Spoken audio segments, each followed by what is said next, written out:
Une femme travaillait comme femme de ménage dans une somptueuse maison. Son patron, un millionnaire, a eu un accident qui l'a rendue paraplégique.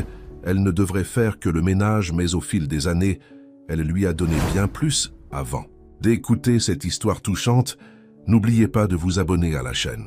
Le manoir des Dupont brillait sous le soleil de l'après-midi parisien, ses fenêtres miroitantes reflétant le ciel bleu comme d'immenses diamants. Pierre Dupont, 35 ans, entrepreneur prospère dans le domaine technologique, contemplait la ville à travers la baie vitrée de son bureau au dernier étage. Son empire valait des milliards, mais à cet instant, ses pensées étaient focalisées sur quelque chose de bien plus précieux, le dîner de fiançailles qui aurait lieu dans quelques heures. Amélie, sa fiancée, était considérée comme l'une des plus belles femmes de la haute société parisienne. Leur relation faisait l'objet de nombreux articles dans les colonnes mondaines, et leur mariage promettait d'être l'événement de l'année. Pierre ajusta sa cravate italienne devant le miroir, satisfait de son image. Tout dans sa vie était méticuleusement planifié et exécuté avec précision. « Monsieur Dupont, votre voiture est prête », annonça Charles, son chauffeur particulier, à travers l'interphone. Pierre descendit les escaliers de marbre, passant devant Marie, la nouvelle femme de ménage, qui avait commencé à travailler au manoir il y a seulement 2 semaines. Elle nettoyait les rampes avec application, et quelque chose dans ses yeux, brun, transmettait une sérénité qui capta un instant l'attention de Pierre. Marie était mère célibataire, embauchée après une sélection rigoureuse effectuée par la gouvernante. Contrairement aux autres employés, elle avait un air mystérieux et une intelligence silencieuse qui se manifestait dans les moindres détails. « Bonsoir, monsieur », salua-t-elle avec un sourire discret, baissant rapidement les yeux. Pierre répondit d'un signe de tête automatique, son esprit déjà concentré sur le rendez-vous qui l'attendait. Le restaurant où il devait retrouver Amélie se trouvait de l'autre côté de la ville, et il détestait les retards. La pluie commença à tomber lorsque la voiture franchit les grilles du manoir. Pierre vérifiait ses messages sur son téléphone portable, tandis que Charles conduisait le véhicule avec sa prudence habituelle. À la radio, une musique douce emplissait l'habitacle. L'entrepreneur sourit en voyant un message d'Amélie. « J'ai hâte de te voir, mon amour. » Le trajet familier à travers les rues de Paris prit une atmosphère différente cet après-midi-là. Les gouttes de pluie glissaient sur la vitre blindée de la voiture importée, créant des motifs hypnotiques que Pierre observait distraitement. Ses pensées oscillaient entre les préparatifs du mariage et une importante réunion prévue pour le lendemain. C'est alors que tout bascula. Un camion perdit le contrôle sur la chaussée mouillée, dérapant vers la voiture de Pierre. Charles tenta une manœuvre d'évitement, mais l'impact fut inévitable. Le monde tourna au ralenti, métal tordu, verre brisé, puis l'obscurité. Lorsque Pierre reprit conscience à l'hôpital, la première personne qu'il vit fut Amélie, son visage parfait marqué par les larmes. Mais il y avait quelque chose de différent dans son regard, quelque chose que, dans son état de confusion, il ne parvint pas à identifier immédiatement. Que s'est-il passé? Sa voix était rauque. « Il y a eu un accident, mon amour, » répondit Amélie, sa voix tremblante. « Mais tu vas t'en sortir. » C'est alors que Pierre essaya de bouger et réalisa. L'horreur dans ses yeux refléta la terrible réalité qui allait changer sa vie à jamais. Ses jambes, qui auparavant le portaient à la conquête du monde, n'étaient plus là. Au manoir, Marie préparait la chambre principale pour accueillir son patron, qui reviendrait de l'hôpital dans quelques jours. Tout en arrangeant les draps de soie égyptienne, ses mains habiles travaillaient avec une délicatesse particulière, comme si elles pouvaient, d'une certaine manière, atténuer la souffrance à venir. Dans la poche de son uniforme, un petit carnet renfermait des croquis que personne n'avait jamais vus, des dessins techniques qui révéleraient à l'avenir un talent extraordinaire. La pluie continuait de tomber dehors, lavant la ville et marquant le début d'une histoire qui allait changer non seulement la vie de Pierre Dupont, mais aussi celle de tous ceux qui l'entouraient, d'une manière que personne n'aurait pu imaginer. Le jour du retour de Pierre au manoir arriva, chargé d'une atmosphère pesante. Le ciel de Paris était nuageux, comme si la nature elle-même partageait ce moment délicat. L'imposante demeure, qui représentait auparavant son succès et son pouvoir, semblait maintenant intimidante avec ses escaliers et ses longs couloirs. Marie observait discrètement par la fenêtre de la cuisine lorsque le van adapté se gara dans l'entrée principale. Ses yeux attentifs captèrent chaque détail, la façon dont Amélie gardait ses distances pendant que les infirmiers aidèrent Pierre avec le fauteuil roulant, l'air abattu de ce dernier, si différent de l'entrepreneur, confiant qui était parti d'ici quelques semaines auparavant. « Marie, préparez la chambre de Monsieur Pierre », ordonna Madame Leclerc, la gouvernante, bien que la pièce fût déjà impeccable depuis des heures.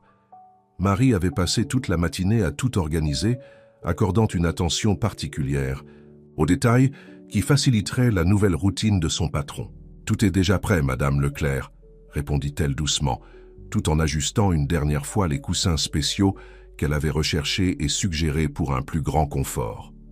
Dans le hall d'entrée, Pierre affrontait sa première bataille, le regard de pitié des employés. Chaque visage familier portait maintenant une expression qui le faisait se sentir diminué. Amélie, à ses côtés, maintenait un sourire forcé, ses mains agitées, trahissant son malaise. « Chérie, je dois régler quelques détails du mariage », annonça Amélie dès que Pierre fut installé dans sa chambre. « Je reviendrai plus tard, pour voir comment tu vas. » Pierre acquiesça, remarquant comme elle évitait de regarder directement le fauteuil roulant. Depuis l'accident, les baisers étaient devenus plus courts, les contacts plus hésitants. Mais il refusait d'accepter que quelque chose avait changé. Ce n'était qu'une phase d'adaptation, se disait-il. Les heures s'écoulaient lentement. La chambre, autrefois un refuge, s'était transformée en une prison silencieuse. C'est pendant l'un de ces moments de solitude que Marie entra pour faire le nettoyage quotidien. Contrairement aux autres, son regard ne portait pas de pitié, seulement une compréhension sereine qui intriguait Pierre. « Monsieur a-t-il besoin de quelque chose ?» demanda-t-elle, sa voix douce brisant le silence oppressant. « Non, merci », répondit-il automatiquement, mais quelque chose le poussa à continuer. « En fait, pourriez-vous ouvrir la fenêtre ? Cette chambre est étouffante. » Marie se déplaça avec une efficacité silencieuse, ouvrant les rideaux et les fenêtres. La brise fraîche envahit la pièce, apportant avec elle le parfum du jardin. Parfois un peu d'air nouveau est tout ce dont nous avons besoin pour voir les choses sous un autre angle, commenta-t-elle, presque pour elle-même. Pierre l'observa avec curiosité. Il y avait quelque chose de différent chez cette femme, une sagesse qui ne correspondait pas à son apparente simplicité. « Avez-vous toujours travaillé comme femme de ménage ?» Marie sourit discrètement tout en rangeant les produits de nettoyage. « La vie nous mène sur des chemins inattendus. Monsieur Pierre, chaque expérience nous apprend quelque chose de précieux. » Avant qu'il puisse poursuivre la conversation, Amélie revint apportant avec elle son parfum coûteux et une agitation nerveuse. Marie se retira silencieusement, laissant le couple seul. « Nous devons parler des plans du mariage », commença Amélie, s'asseyant à une distance sûre. « Peut-être vaudrait-il mieux reporter un peu jusqu'à ce que tu sois plus adapté. » Les mots frappèrent Pierre comme un coup de poing. « Reporter ? Pourquoi ? Rien n'a changé, Amélie. Je suis toujours le même homme. » « Ce n'est pas tout à fait vrai, Pierre. Nous devons être réalistes.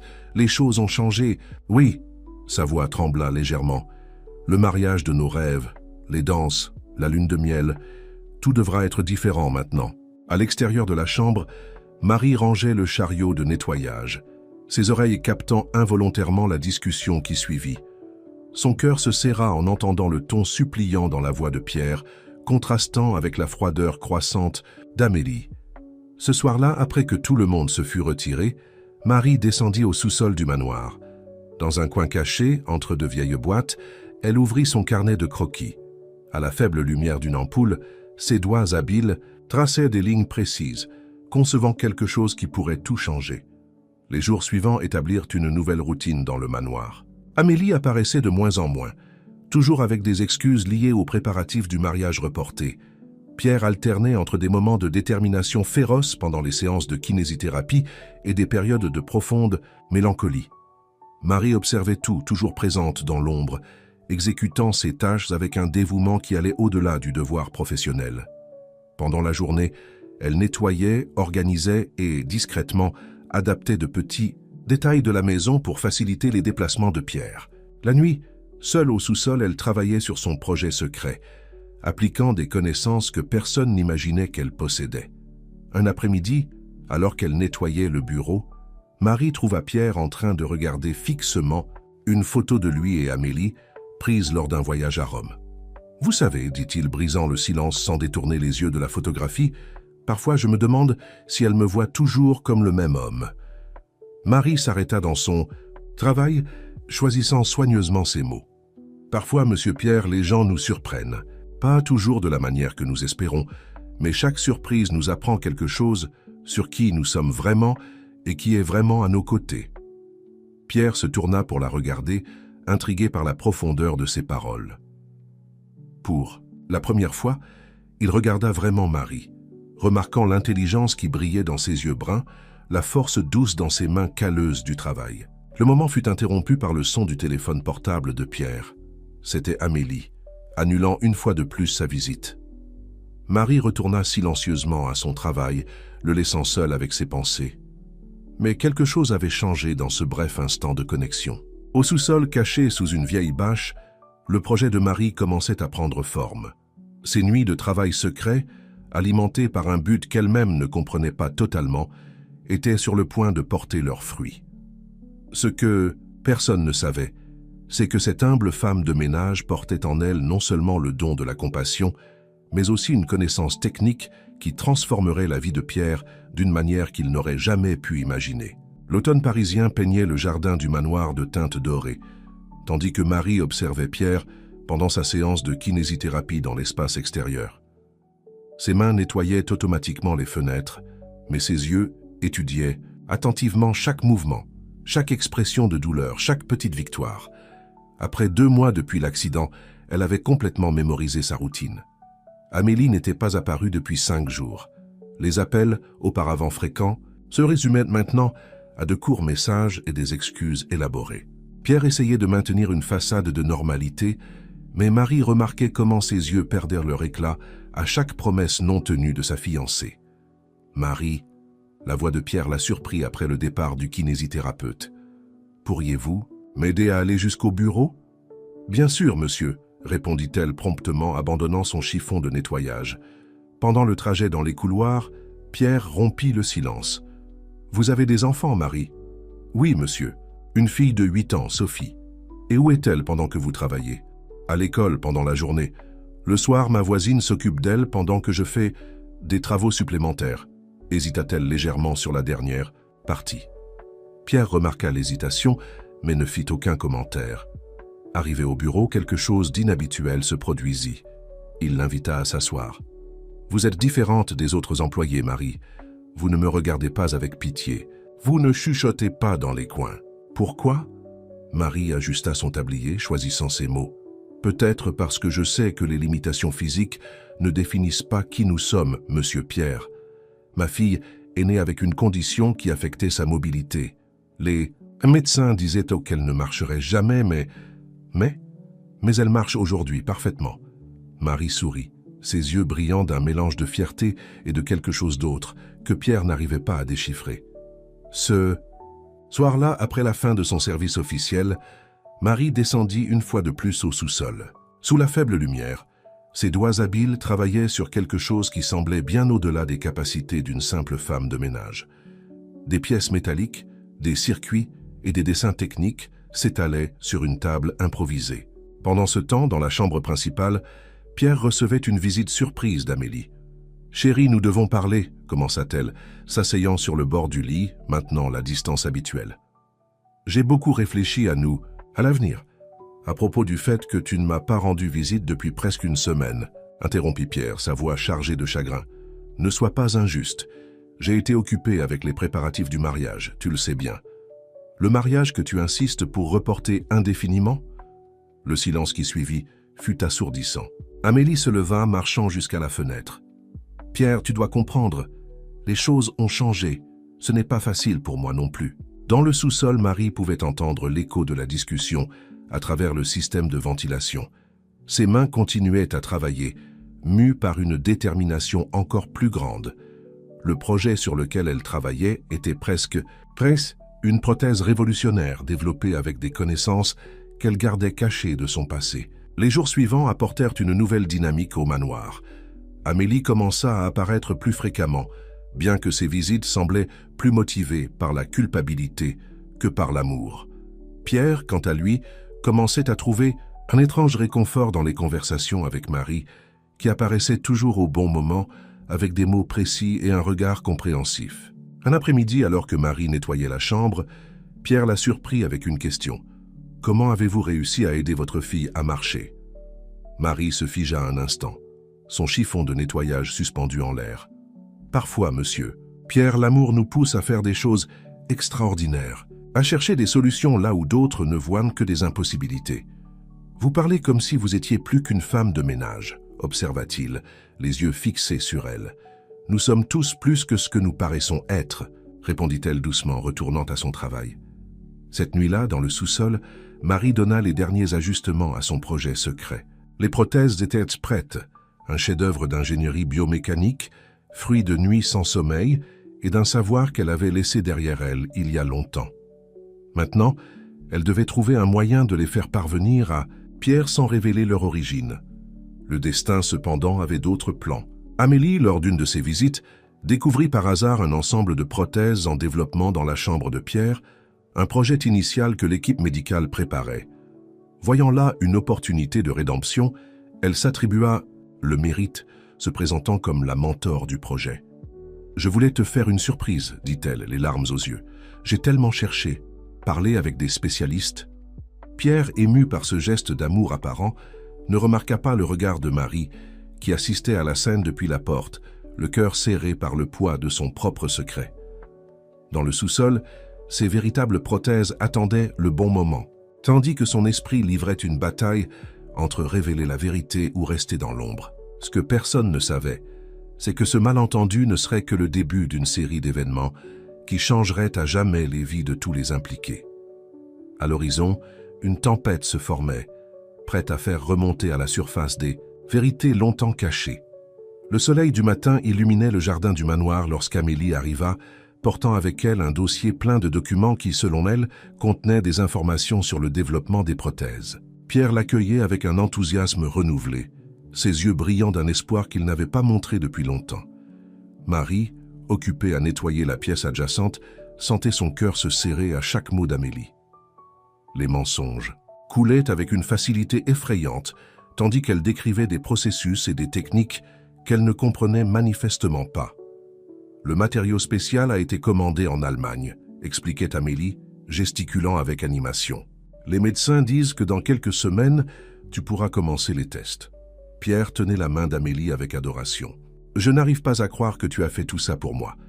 Tout ce temps où tu étais distante, c'était pour ça, mon amour, » compléta rapidement Amélie. « Je ne pouvais pas te le dire.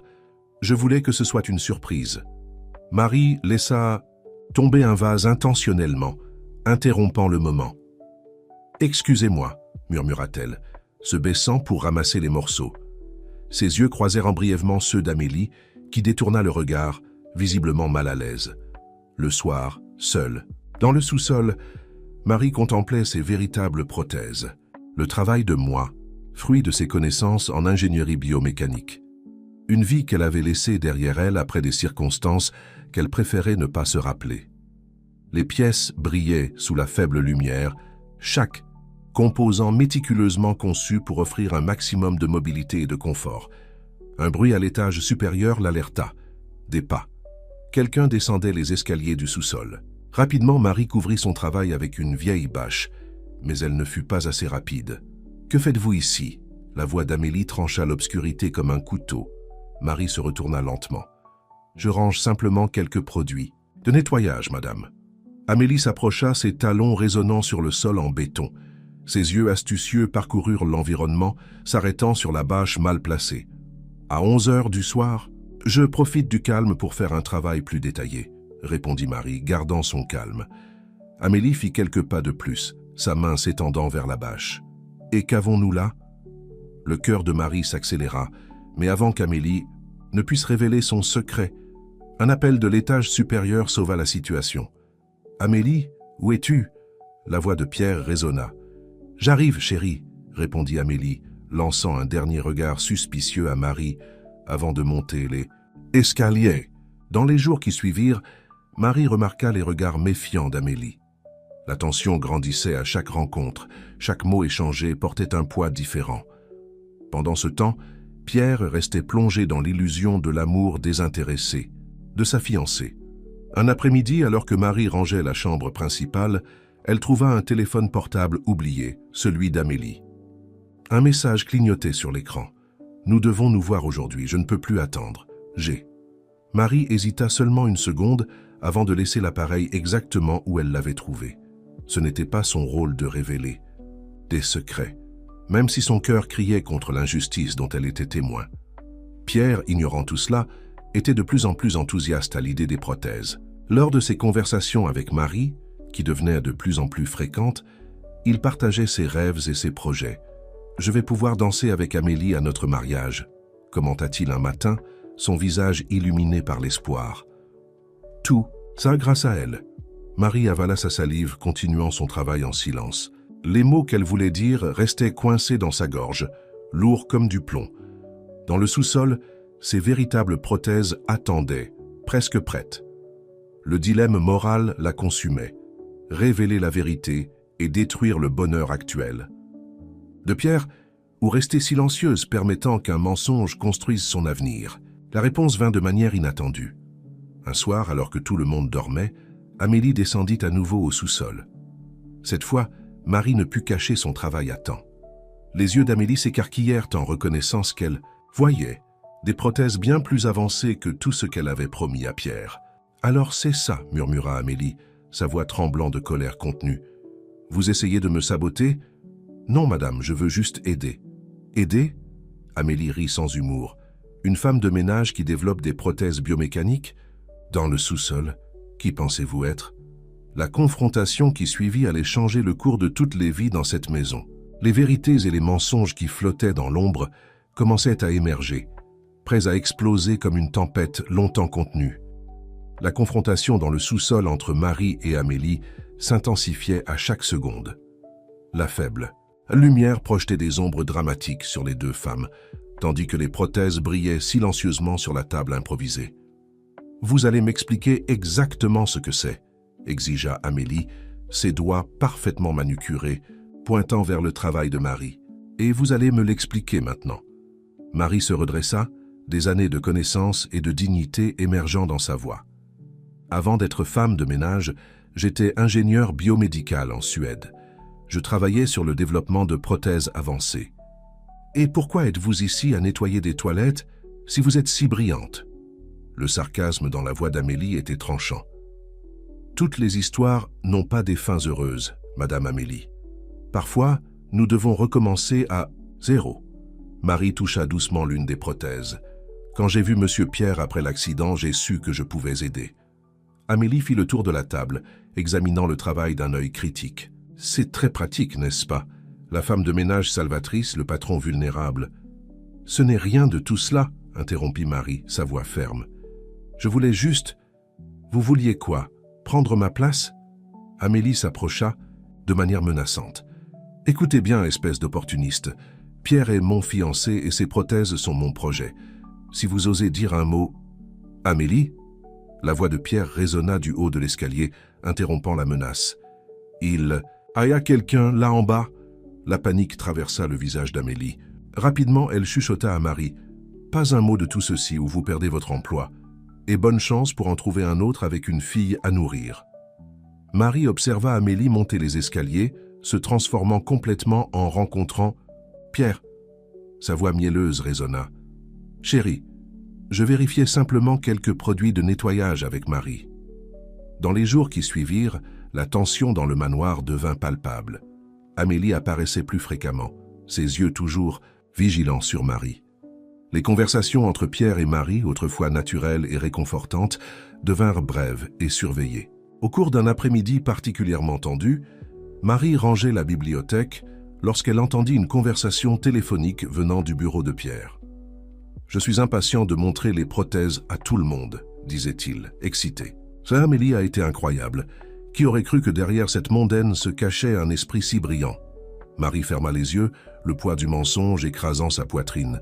Dans sa poche, elle portait une clé USB contenant tous les projets et spécifications techniques des véritables prothèses. Son dernier espoir de faire éclater la vérité. Ce soir-là, alors qu'elle terminait ses tâches, Marie fut surprise par des sons provenant du bureau. Amélie parlait à voix basse au téléphone. « Guillaume, je ne peux pas parler maintenant. Oui, je sais que nous devons nous voir. Non, Pierre ne se doute de rien. Les prothèses? J'improvise, chérie. Tu sais que j'obtiens toujours ce que je veux. » Le cœur de Marie s'emballa en réalisant la profondeur du mensonge. Il ne s'agissait pas seulement des prothèses, il y avait beaucoup plus en jeu. Le lendemain matin, pendant le petit déjeuner, Pierre reçut un appel qui allait tout changer. C'était de l'hôpital confirmant l'arrivée de ces prothèses, les basiques que l'équipe médicale avait développées, bien inférieures à celles créées par Marie. « Amélie, mon amour, elles sont arrivées. Nous pouvons aller les chercher aujourd'hui même », annonça-t-il radieux. Marie, qui servait le café, observa la panique momentanée dans les yeux d'Amélie. La farce était sur le point de s'effondrer. « Chérie, » commença Amélie, son esprit travaillant rapidement, « peut-être devrions-nous attendre. Mon projet n'est pas encore tout à fait prêt et... Mais tu as dit que tout était en bonne voie. » Pierre fronça les sourcils, confus. Le moment de tension fut interrompu par le téléphone portable d'Amélie. Sur l'écran, un message de Guillaume brillait. « J'ai besoin de te voir maintenant. Je n'en peux plus de cette situation. » Pierre, par hasard, aperçut le reflet du message dans le miroir de la salle à manger. Son visage pâlit. « Qui est Guillaume ?» Sa voix était contrôlée, mais chargée d'une émotion contenue. Le silence qui suivit fut assourdissant. Marie, toujours debout avec la cafetière à la main, assistait au début de l'effondrement d'un château construit sur des mensonges. Amélie ouvrit la bouche pour répondre, mais les mots ne sortirent pas. Son regard croisa celui de Marie, une supplique silencieuse pour de l'aide qui ne viendrait pas. Le silence dans la salle à manger était dense comme du brouillard. Pierre gardait les yeux fixés sur Amélie, attendant une explication qu'elle luttait pour formuler. Marie restait immobile, la cafetière toujours dans ses mains, témoin involontaire de ce moment crucial. « Guillaume c'est juste le fournisseur. Des pièces spéciales pour les prothèses, » répondit finalement Amélie, sa voix tremblant légèrement. « Il est anxieux parce que les délais sont serrés. » Pierre se pencha dans son fauteuil roulant, ses yeux ne quittant jamais le visage d'Amélie. « Vraiment? Et pourquoi il n'en peut plus de cette situation? Tu interprètes mal les choses, chérie, » tenta de sourire Amélie, mais le geste était forcé. « C'est juste une question professionnelle. » Marie commença à se retirer discrètement, mais Amélie l'arrêta. « Marie, s'il vous plaît, servez encore du café à Monsieur Pierre. » C'était une tentative évidente de changer de sujet. Pendant que Marie servait le café, ses mains légèrement tremblantes, Pierre continua. « C'est drôle parce que ces derniers mois, tu as été si occupé avec ces prothèses, mais maintenant que celles de l'hôpital sont arrivées, tu veux reporter. » « C'est plus compliqué que ça, » se défendit Amélie. « Mon projet est plus avancé, nous devons attendre. » « Quel projet, Amélie ?» La voix de Pierre s'éleva. « Montre-moi les dessins, les spécifications techniques. As-tu quelque chose de concret à me montrer ?» Le visage d'Amélie pâlit. Ses yeux coururent rapidement vers Marie, qui gardait le regard baissé. « J'ai tout dans mon bureau, » bégaya-t-elle. « Je peux apporter demain. » C'est à ce moment-là que le téléphone d'Amélie sonna à nouveau. Sur l'écran, un autre nom apparut, Guillaume. La photo du contact montrait un jeune homme élégant enlaçant Amélie sur ce qui semblait être une plage. Pierre resta silencieux pendant de longues secondes, observant la photo. Quand il parla enfin, sa voix était chargée d'un calme effrayant. « Depuis combien de temps ?»« Pierre, je peux expliquer. Depuis combien de temps ?» Le cri résonna, dans tout le manoir. Marie fit instinctivement un pas en avant, comme si elle voulait protéger Pierre, mais se retint. Ce n'était pas sa place d'intervenir, pas encore. « 3 mois, » murmura Amélie, les larmes commençant à couler. « Depuis l'accident. » La révélation frappa Pierre comme un coup physique. Ses mains agrippèrent les bras du fauteuil avec tant de force que ses jointures blanchirent. « Alors il n'y a jamais eu de projet, n'est-ce pas? Les prothèses, les recherches, tout était un mensonge. » Amélie commença à sangloter, son masque de perfection complètement défait. « J'ai essayé, Pierre. Je jure que j'ai essayé de continuer, mais après l'accident, tout a changé. Guillaume était là quand j'avais le plus besoin de soutien. » « Quand tu avais besoin de soutien ?» Pierre rit sans humour. « J'ai perdu mes jambes, Amélie. »« Mes jambes. Et toi, tu avais besoin de soutien ?» Marie ne put plus se contenir. Avec un courage qu'elle ne se connaissait pas, elle posa la cafetière sur la table et parla. « « Monsieur Pierre, il y a quelque chose que vous devez savoir. » Amélie se leva brusquement. « Taisez-vous, vous n'avez pas le droit. » « Les prothèses existent, » continua Marie, ignorant Amélie, « mais elles n'ont pas été faites par elle. » Pierre regarda Marie, confus. « De quoi parles-tu » Marie prit une profonde inspiration et commença à raconter son histoire. Sur son passé d'ingénieur, en Suède, sur les nuits dans le sous-sol, sur les prothèses qu'elle avait développées spécialement pour lui. Pendant qu'elle parlait, Amélie s'enfonçait de plus en plus dans sa chaise, vaincue. « Je peux tout prouver », conclut Marie, sortant la clé USB de la poche de son uniforme. « Chaque calcul, chaque dessin, chaque test est ici. » Le silence qui suivit fut assourdissant. Pierre alternait son regard entre les deux femmes, l'une qui avait menti sur tout et l'autre qui avait tout fait en silence. « Pourquoi ?» demanda-t-il finalement à Marie. « Pourquoi as-tu fait tout ça sans rien dire ?» Parce que parfois, monsieur Pierre, le véritable amour n'a pas besoin de reconnaissance. Il agit simplement. Le lendemain matin se leva différemment, au manoir des Dupont. L'air semblait plus léger, comme si le poids des mensonges avait été emporté par la brise qui entrait par les fenêtres ouvertes. Pierre avait passé la nuit éveillé, absorbant toutes les révélations de la veille. Amélie n'était pas revenue après être partie en pleurant du manoir. Ses derniers mots résonnaient encore dans les couloirs. « J'ai vraiment essayé de t'aimer comme avant, Pierre, mais je n'ai pas pu être assez forte. » Marie arriva ponctuellement à 7 heures, comme toujours. Elle trouva Pierre dans son bureau, regardant fixement l'ordinateur où il avait passé la nuit à analyser les fichiers de la clé USB. « Bonjour, monsieur Pierre », salua-t-elle doucement, hésitant à la porte. « Entrez, Marie », répondit-il, sa voix rauque de fatigue. « S'il vous plaît, asseyez-vous. Nous devons parler. » Marie ajusta son uniforme et s'assit, ses mains entrelacées sur ses genoux montrant sa nervosité. « J'ai passé la nuit à étudier vos projets », commença Pierre, tournant l'écran pour qu'elle puisse voir. « C'est un travail extraordinaire, bien au-delà de ce que n'importe quelle équipe médicale a pu développer jusqu'à présent. »« Merci, monsieur. »« Ne m'appelez pas monsieur », l'interrompit-il. « Pas après tout ça. S'il vous plaît, appelez-moi Pierre. » Marie acquiesça, un petit sourire apparaissant sur ses lèvres. « Pourquoi avez-vous caché votre talent tout ce temps ? Pourquoi travailler comme femme de ménage alors que vous pourriez révolutionner la médecine ?» Marie respira profondément, avant de répondre. « Parfois, la vie nous force à prendre des chemins différents de ceux que nous avions prévus. Quand j'ai quitté la Suède, j'avais besoin de recommencer à zéro. Ma fille avait besoin de stabilité, d'un nouveau départ. Et pourquoi ne m'avez-vous pas parlé des prothèses dès le début ? Parce que vous étiez heureux de croire qu'elles étaient un cadeau d'amour d'Amélie. Je ne voulais pas détruire cela. » Pierre resta silencieux un moment, assimilant ses paroles. « Même si cela signifiait laisser Amélie prendre le crédit de votre travail. Parfois, voir quelqu'un heureux est une récompense suffisante, » répondit simplement Marie. Pierre fit pivoter son fauteuil vers la fenêtre, observant le jardin qui commençait à s'éveiller avec le soleil du matin. « Vous savez, Marie, hier soir, après le départ d'Amélie, j'ai réalisé quelque chose. Ce n'était pas seulement à propos des prothèses, c'était à propos de qui était vraiment à mes côtés tout ce temps. » Marie sentit son cœur s'accélérer, mais garda le silence. « Ce sont vos paroles qui m'ont donné de la force dans les jours les plus difficiles, » continua-t-il. « Votre regard qui n'a jamais montré de pitié, seulement de la compréhension. Vos petites actions qui ont rendu ma vie plus facile, sans même que je m'en rende compte. » Se tournant à nouveau vers elle, Pierre prit une enveloppe sur son bureau. « Ceci est une proposition formelle. Je veux que vous dirigiez le département de développement des prothèses de Dupont Technologies. Votre travail est révolutionnaire, Marie. Il peut aider des milliers de personnes. » Les yeux de Marie se remplirent de larmes. « Mais, Emma, Phil, Sophie aura tout ce dont elle a besoin. Éducation, soins médicaux, un avenir brillant.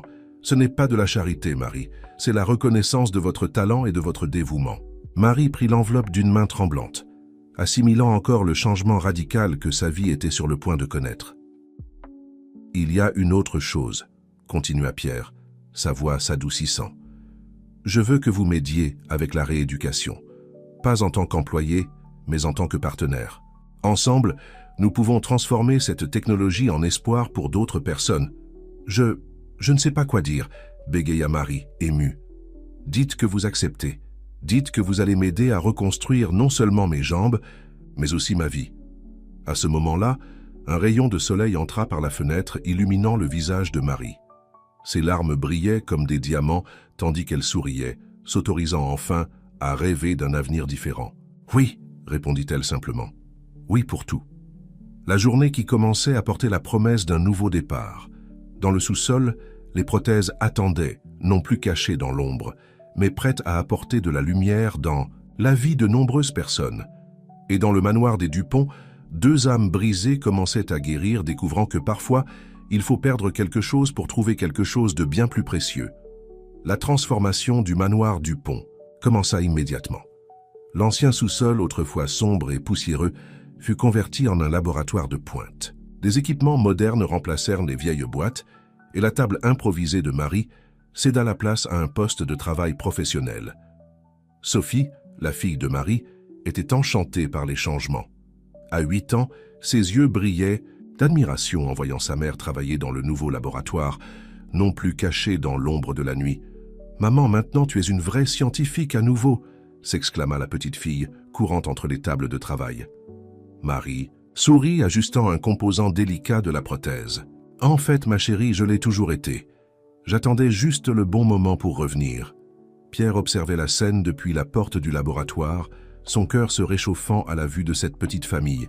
Ces dernières semaines, depuis la révélation concernant Amélie, il avait découvert un nouveau type de bonheur, un bonheur qui ne dépendait pas des apparences ou du statut social. « Sophie », appela-t-il, faisant se retourner la petite fille avec un sourire. « Que dirais-tu de montrer à ta mère le dessin que tu as fait pour le nouveau logo de l'entreprise ?» Sophie courut jusqu'à son sac à dos en sortant un papier plié avec soin. Dessus, il y avait un dessin coloré de 2 personnes se tenant la main, l'une dans un fauteuil roulant et l'autre debout, entourée d'engrenages et de cœurs. « C'est pour le projet Recommencement », expliqua-t-elle fièrement. « Parce que tout le monde mérite une seconde chance. » Marie et Pierre échangèrent un regard significatif. Le nom du projet était venu naturellement, reflétant non seulement le but des prothèses, mais aussi le parcours personnel de tous les impliqués. Les semaines se transformèrent en mois. Le travail au laboratoire avançait rapidement. Marie, dirigeant une petite équipe d'ingénieurs sélectionnés personnellement par Pierre. Les prothèses originales furent perfectionnées, intégrant des technologies encore plus avancées. Un après-midi, alors qu'il testait les nouveaux capteurs de pression, Pierre reçut un message inattendu. C'était Amélie. « Je dois te voir », disait le message. « Il y a quelque chose que tu dois savoir. » Marie, remarquant le changement dans l'expression de Pierre, s'approcha inquiète. « Tout va bien ?»« Amélie veut me rencontrer, » répondit-il, montrant le message. « Elle dit qu'elle a quelque chose d'important à me dire. »« Et tu vas y aller ?» Pierre regarda Marie, remarquant l'inquiétude dans ses yeux. « Pas seul, j'aimerais que tu viennes avec moi. » La rencontre fut fixée pour le lendemain, dans un café discret du centre-ville. Amélie était déjà là quand ils arrivèrent, son visage pâle et sans le maquillage impeccable habituel. « Pierre, Elle s'arrêta en voyant Marie. « Je ne savais pas que tu viendrais accompagner. »« Marie fait partie de ma vie maintenant, Amélie. Aïs à dire, tu peux le dire devant elle. » Amélie prit une profonde inspiration, ses mains tremblant, légèrement en tenant sa tasse de café. « Je suis venue demander pardon. Pas pour ce que j'ai fait. Je sais que c'est impardonnable, mais pour la façon dont je l'ai fait. »« Continue, » encouragea Pierre, sa voix neutre. « Guillaume m'a quitté. » Elle laissa échapper un rire amer. « Ironique, non. J'ai découvert qu'il me trompait depuis des mois avec sa secrétaire. » Marie observa comment Pierre resta impassible face à cette révélation. L'homme blessé et furieux d'il y a quelques mois avait laissé place à quelqu'un de plus fort, plus serein. « Je suis désolé pour toi, Amélie, » répondit-il sincèrement. « Mais je te remercie d'être venue. Ton honnêteté, même tardive, signifie quelque chose. »« Tu es différent, » observa Amélie, ses yeux passant de Pierre à Marie. « Plus en paix. »« Je le suis, et je dois beaucoup de cela à Marie. Elle m'a appris que parfois nous devons perdre quelque chose pour trouver quelque chose de bien plus grand. » Amélie hocha lentement la tête, des larmes silencieuses coulant sur son visage. « J'ai vu les nouvelles sur le projet Recommencement. C'est incroyable ce que vous faites. » Marie est le cerveau brillant derrière tout ça, sourit Pierre, regardant avec fierté la femme à ses côtés. « Elle l'a toujours été. La rencontre se termina paisiblement, Amélie leur faisant ses adieux et leur souhaitant sincèrement le meilleur. Sur le chemin du retour au manoir, Pierre prit la main de Marie. « Merci d'être venu avec moi aujourd'hui. Je serai toujours à tes côtés, » répondit-elle simplement. Ce soir-là, pendant que Sophie dormait dans la chambre qui était maintenant la sienne au manoir, Marie et Pierre travaillaient au laboratoire, finalisant les derniers ajustements des prothèses. Demain serait le grand jour, le premier test, officiel. L'avenir s'ouvrait devant eux, plein de possibilités et de promesses. Et bien qu'aucun des deux ne sache exactement ce qui les attendait, ils étaient sûrs d'une chose, ils affronteraient tout ensemble. Le matin du test officiel se leva avec un mélange d'attente et de nervosité planant sur le manoir Dupont. Marie avait passé une bonne partie de la nuit à réviser chaque détail des prothèses, tandis que Pierre alternait entre des moments d'anxiété et de détermination. Sophie, sentant l'importance de la journée, s'était levée tôt et avait préparé un petit déjeuner spécial avec l'aide de Madame Leclerc, la gouvernante. Quand Pierre et Marie arrivèrent à la cuisine, ils furent accueillis par une table remplie de fruits, de pain et d'un gâteau décoré avec les mots « Bonne chance, super-héros » écrits en glaçage coloré. « Sophie, c'est merveilleux !» s'exclama Marie, embrassant sa fille. Pierre, ému par le geste, ébouriffa affectueusement les cheveux de la petite fille. « Merci, ma puce, ça signifie beaucoup pour nous. » Après le petit déjeuner, tout le monde se dirigea vers le laboratoire. Une petite équipe médicale attendait, ainsi que quelques ingénieurs du projet et un représentant du ministère de la Santé qui avait manifesté son intérêt pour étendre la technologie au système public. Marie fit une dernière vérification des prothèses, ses doigts habiles ajustant minutieusement chaque composant. Pierre observait, ressentant un mélange d'admiration et de gratitude pour cette femme qui avait transformé sa vie de tant de façons. « Tu es prêt ?» demanda Marie, s'approchant avec les prothèses. Pierre acquiesça, sa voix étranglée par l'émotion. Plus que jamais. Le processus de mise en place des prothèses fut lent et méticuleux. Chaque connexion, chaque ajustement était fait avec un soin extrême. Sophie observait tout avec des yeux écarquillés, tenant la main de Madame Leclerc. Finalement, après ce qui sembla une éternité, Marie fit un pas en arrière. « D'accord, nous pouvons essayer maintenant. » Le silence dans le laboratoire était palpable. Tous les yeux étaient fixés sur Pierre alors qu'il bougeait lentement ses nouvelles jambes.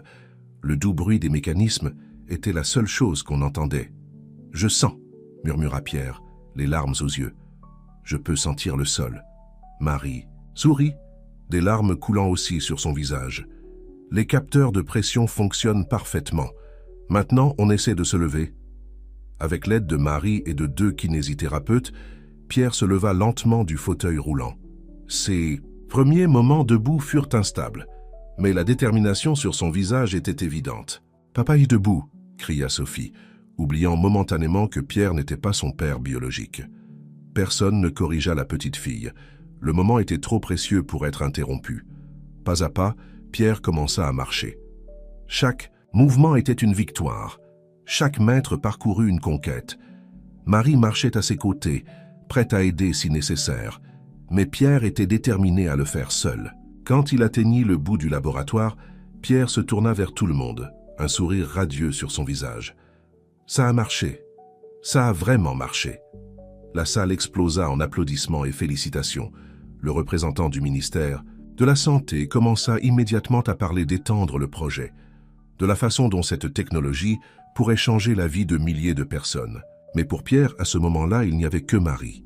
Il marcha jusqu'à elle, chaque pas plus ferme que le précédent, et l'étreignit fort. « Merci », murmura-t-il à son oreille. « Pour tout. » Marie lui rendit son étreinte, sentant que ce moment marquait non seulement une victoire technologique, mais aussi le début de quelque chose de nouveau entre eux.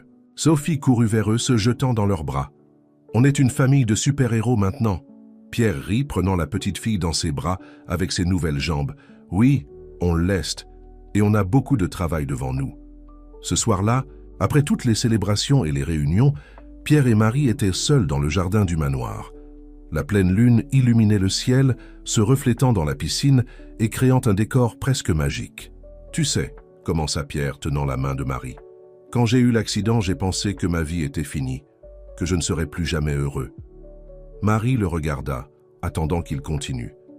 Mais maintenant, je réalise que cet accident était le début de quelque chose de merveilleux.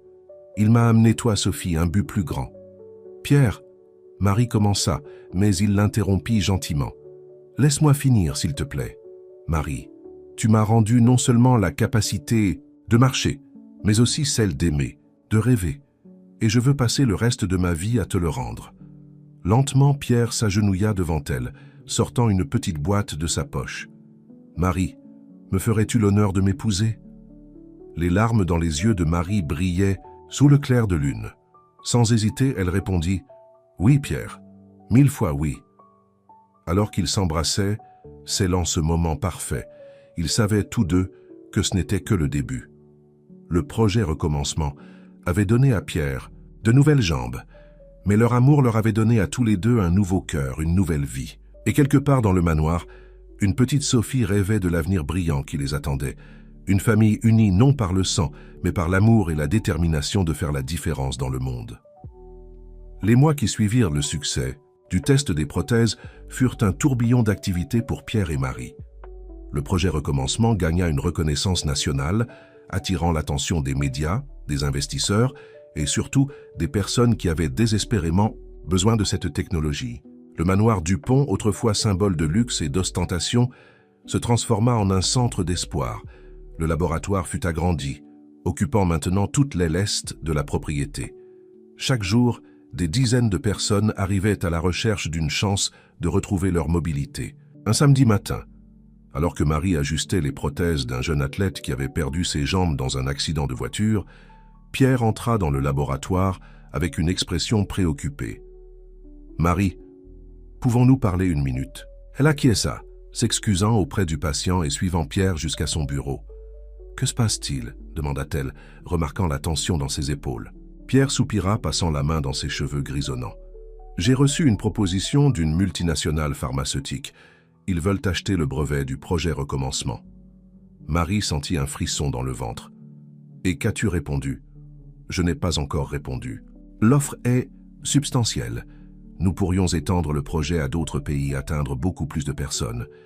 Mais, encouragea Marie, sentant qu'il y avait plus, mais j'ai peur que nous perdions le contrôle, de transformer quelque chose de si personnel et important en juste un produit commercial de plus. Marie resta silencieuse un moment, réfléchissant. Pierre, quand j'ai commencé à développer ces prothèses, ce n'était pas en pensant au profit ou à la renommée. C'était en pensant à toi, à comment je pourrais t'aider. Pierre sourit, se souvenant de comment tout avait commencé. Je sais, et c'est pour ça que j'ai tellement confiance en toi. Que penses-tu que nous devrions faire? Avant que Marie ne puisse répondre, Sophie fit irruption dans le bureau, ses yeux brillants d'excitation. « Maman, papa, venez voir la télé, vite !» Intrigués, les trois se dirigèrent vers le salon. À la télévision, un reportage montrait des images de manifestations devant l'Assemblée nationale. Des milliers de personnes se rassemblent.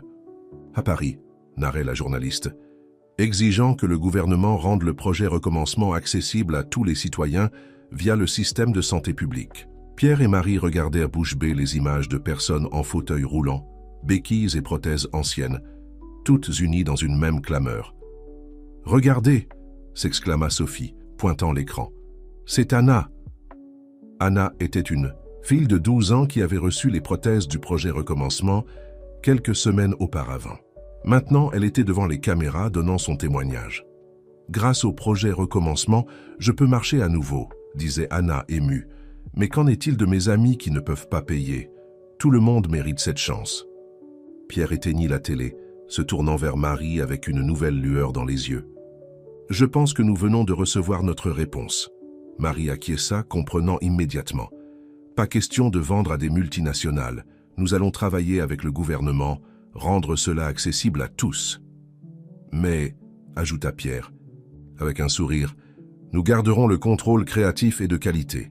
Personne ne connaît ces prothèses mieux que toi. » Sophie, qui avait suivi la conversation avec attention, sauta de joie.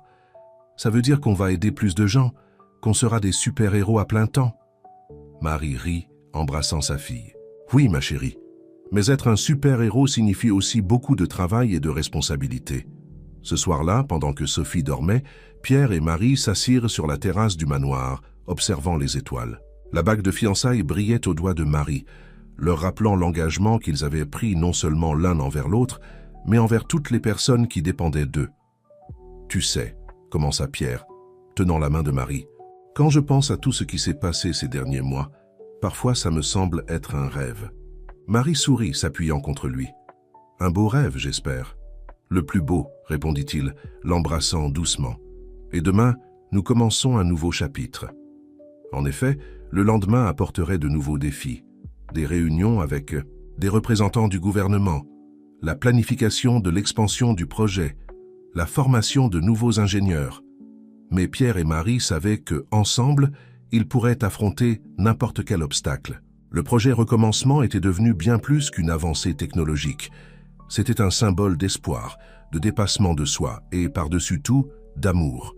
Un amour né dans l'ombre d'un sous-sol, grandi face à l'adversité et qui maintenant éclairait le chemin vers un avenir meilleur pour des milliers de personnes. Alors que la nuit avançait, Pierre et Marie restèrent là enlacés, rêvant des possibilités que le lendemain apporterait. Et quelque part dans le manoir, une petite Sophie souriait dans son sommeil, sachant qu'elle faisait partie de quelque chose de vraiment extraordinaire. Le soleil s'était à peine levé quand la sonnette du manoir Dupont retentit avec insistance.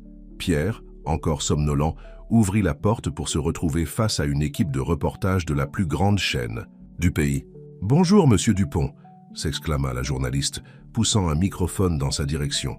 « Nous aimerions faire une interview exclusive sur le projet Recommencement et votre partenariat avec le gouvernement. » Pierre cligna des yeux, surpris. « C'est par cette invasion soudaine. Comment avez-vous su ? » « Les nouvelles vont vite, » sourit la journaliste. « Alors, pouvons-nous entrer ?»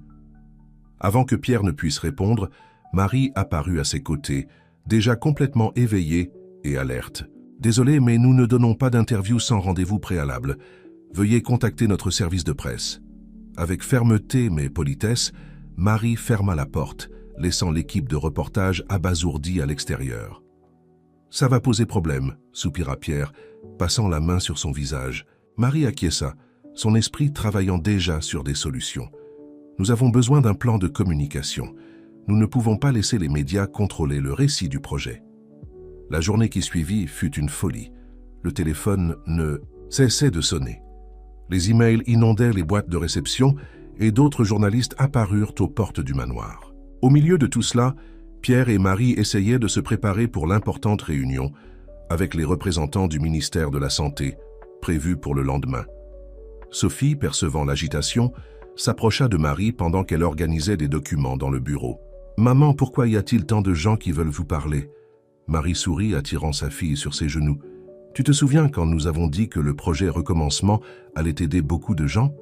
Eh bien maintenant tout le monde veut en savoir plus. » « Mais ce n'est pas une bonne chose, » demanda Sophie, confuse. « C'est bien que les gens s'y intéressent, » expliqua Marie. « Mais nous devons faire attention à ce que nous disons et comment nous le disons.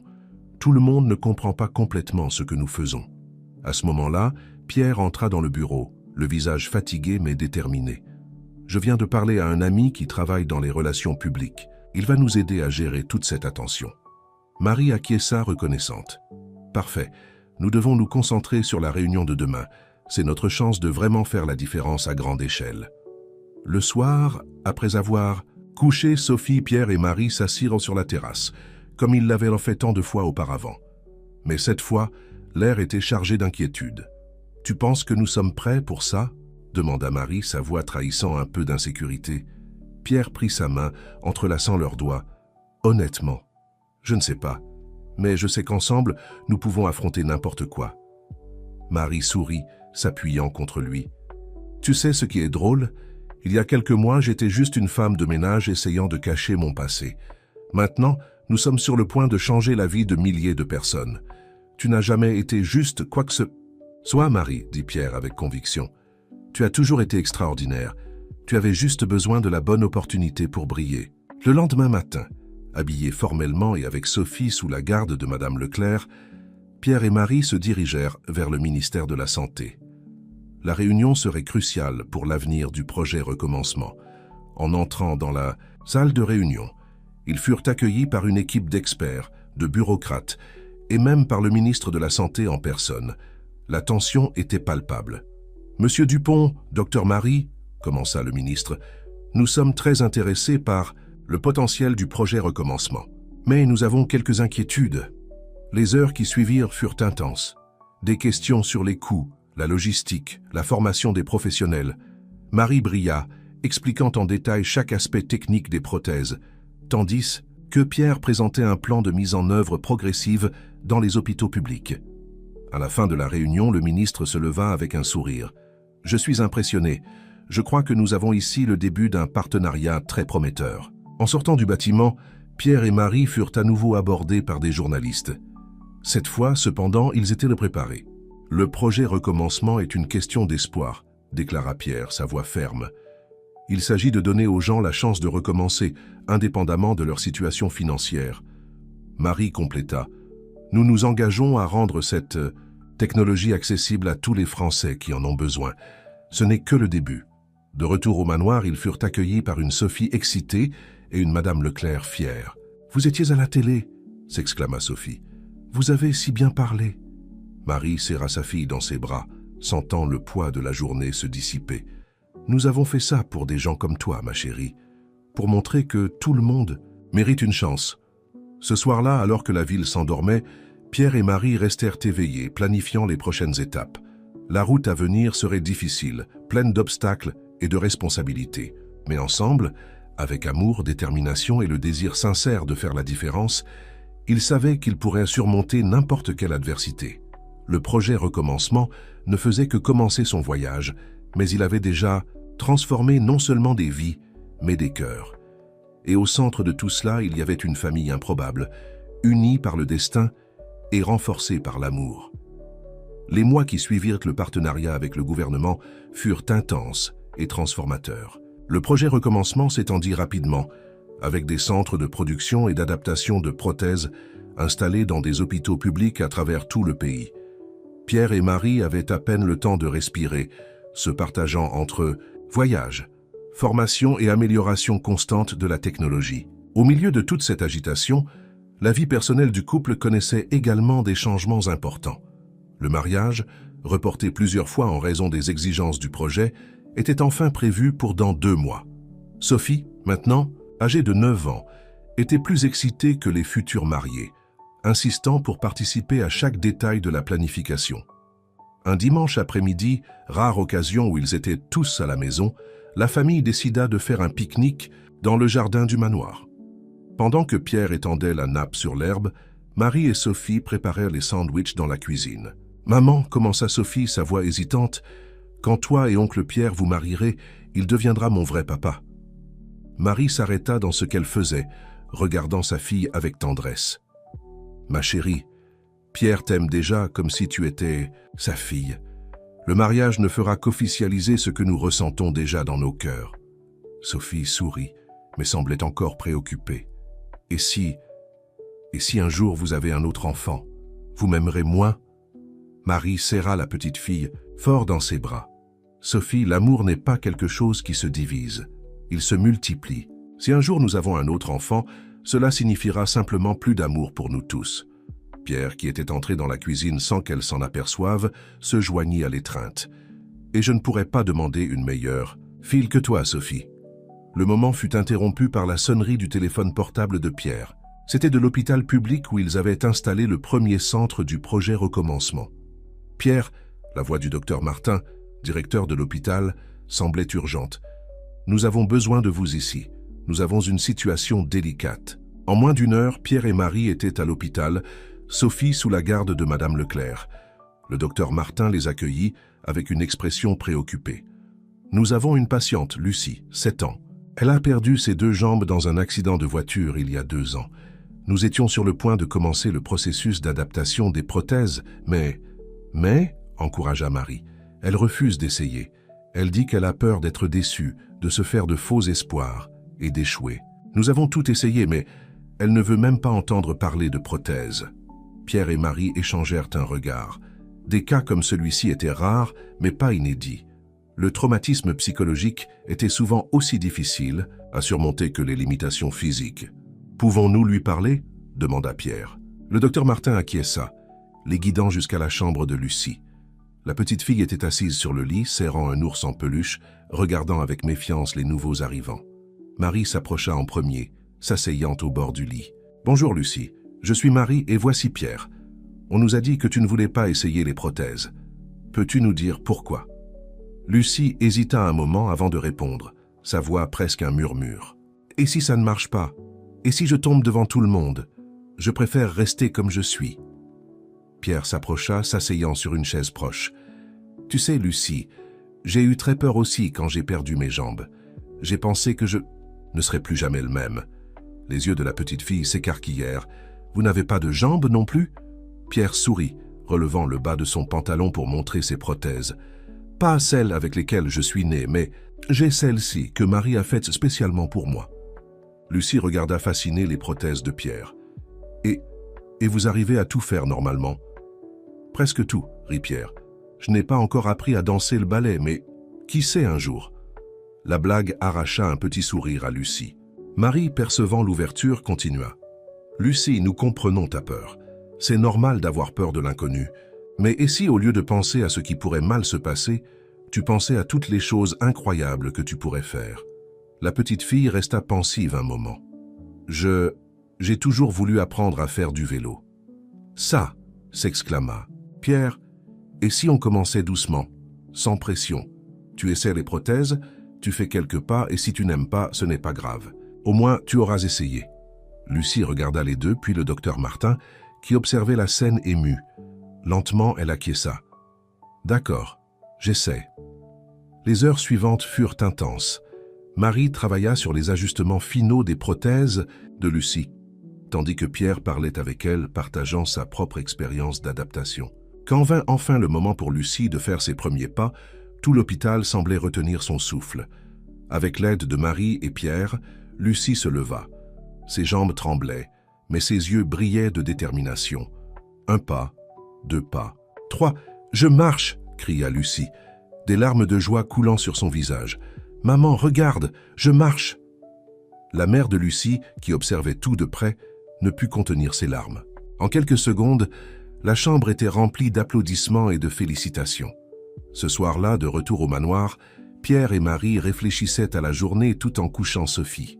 « Tu sais, » commença Pierre, « des jours comme aujourd'hui me font réaliser à quel point nous sommes bénis, non seulement parce que nous nous avons les uns les autres, mais parce que nous pouvons faire la différence dans la vie de tant de gens. » Marie acquiesça, embrassant le front de Sophie. Chaque sourire, chaque pas fait, c'est une victoire non seulement pour eux, mais aussi pour nous. En sortant de la chambre de Sophie, Pierre attira Marie dans ses bras. « Merci », murmura-t-il. « Pourquoi ?» demanda-t-elle, le regardant dans les yeux. « Pour tout. Pour m'avoir donné une seconde chance, pour avoir créé ce projet incroyable, pour m'avoir donné une famille. » Marie sourit, l'embrassant doucement. « Nous sommes une équipe. Tu te souviens ? Ensemble, nous pouvons surmonter n'importe quel défi. » Et ainsi, enlacés dans le couloir de leur maison, Pierre et Marie savaient que peu importe ce que l'avenir leur réserverait, ils l'affronteraient côte à côte. Le projet Recommencement était devenu bien plus qu'une avancée technologique. C'était un symbole d'espoir, de dépassement de soi, et par-dessus tout d'amour. Le grand jour arriva enfin. Le manoir du Pont était en effervescence depuis les premières heures du matin. Des fleurs blanches et dorées décoraient chaque recoin, et une élégante tente avait été dressée dans le jardin pour la cérémonie. Marie, dans sa chambre, se regardait dans le miroir pendant que la maquilleuse donnait les dernières retouches. Sa robe, un modèle simple mais élégant, mettait en valeur sa beauté naturelle. Sophie, habillée comme une petite princesse, ne cessait de tournoyer, enchantée par son propre reflet. « Maman, tu es magnifique !» s'exclama la petite fille, enlaçant Marie par la taille. Marie sourit émue. Mère Copyright Claude's response was limited as it hit the maximum length allowed at this time. « Si, mon amour, toi aussi tu es resplendissante. » À ce moment, un doux coup à la porte interrompit l'instant. C'était Madame Leclerc, les yeux embués. « Marie, ma chère, il y a quelqu'un ici qui veut te voir avant la cérémonie. » Intriguée, Marie acquiesça. Quand la porte s'ouvrit à nouveau, elle ne put contenir sa surprise et son émotion. Là, debout, se tenait son père, Antoine, l'homme qu'elle n'avait pas vu depuis des années, depuis qu'elle avait quitté la Suède. « Papa ?» murmura Marie, peinant à croire ses yeux. Antoine, un homme aux cheveux grisonnants et aux yeux doux, fit un pas hésitant dans la chambre. « Marie, ma fille, je ne savais pas si je serais le bienvenu, mais je ne pouvais pas manquer ce jour. » Marie courut dans les bras de son père, les larmes coulant maintenant librement. « Comment as-tu su ?»« Pierre m'a trouvé, » expliqua Antoine, la voix étranglée. « Il pensait qu'il était important que je sois là. Marie, pardonne-moi pour toutes ces années de silence. J'ai été un vieil homme orgueilleux et stupide. » Sophie observait la scène, confuse mais émue. « Maman, qui est-ce » Marie se retourna, prenant la main de sa fille. « Sophie, c'est ton grand-père Antoine. Papa, voici ta petite-fille Sophie. » La rencontre entre le grand-père et la petite-fille fut magique. Antoine s'agenouilla, ouvrant les bras, et Sophie, après un moment d'hésitation, courut pour l'embrasser. De l'autre côté du manoir, Pierre se préparait avec l'aide de son meilleur ami, Charles.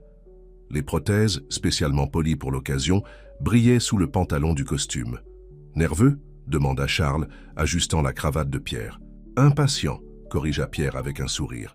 « J'ai hâte de commencer cette nouvelle phase de ma vie. » La cérémonie fut un mélange d'émotions. Quand les portes s'ouvrirent et que Marie entra, au bras de son père, Pierre sentit son cœur rater un battement. Sophie marchait devant, répandant des pétales de fleurs sur le chemin. Les vœux furent simples mais profonds. Pierre parla de seconde chance et de comment Marie avait apporté de la lumière dans sa vie dans les moments les plus sombres. Marie, quant à elle, parla de destin, de dépassement de soi et du pouvoir transformateur de l'amour véritable. Il n'y avait pas un œil sec parmi les invités lorsque le couple scella l'union par un baiser. Sophie courut pour les embrasser, formant une étreinte familiale qui symbolisait tout ce pourquoi ils s'étaient abattus. La réception qui suivit fut une célébration non seulement de l'amour de Pierre et Marie, mais aussi du projet Recommencement. Beaucoup des invités étaient des personnes qui avaient bénéficié du projet, y compris la petite Lucie, qui dansait joyeusement avec ses nouvelles prothèses. Dans un moment calme pendant la fête, Pierre attira Marie dans un coin. « J'ai une surprise pour toi, dit-il, lui tendant une enveloppe. Curieuse, Marie l'ouvrit. À l'intérieur se trouvaient des documents d'adoption, avec le nom de Sophie. « Pierre, c'est... Si tu es d'accord, dit-il doucement, je veux officiellement adopter Sophie comme ma fille. Pas qu'un papier change ce que je ressens pour elle, mais je veux qu'elle sache qu'elle fait partie de cette famille, dans tous les sens du terme. » Marie l'étreignit fort, des larmes de bonheur coulant sur son visage. « Bien sûr que je suis d'accord. Tu es déjà son père dans tous les sens qui comptent. » Ils appelèrent Sophie et ensemble lui annoncèrent la nouvelle. La joie de la petite fille fut contagieuse, serrant Pierre et criant « Papa !» à plusieurs reprises. Au fur et à mesure que la nuit avançait, Pierre et Marie dansèrent sous les étoiles, entourés d'amis, de familles et de personnes dont ils avaient transformé la vie. Le projet Recommencement était devenu bien plus qu'une avancée technologique. C'était un symbole d'espoir et d'amour. Antoine, observant sa fille danser, s'approcha de Madame Leclerc. « Vous savez, commenta-t-il, quand Marie a quitté la Suède, j'ai pensé qu'elle commettait la plus grande erreur de sa vie.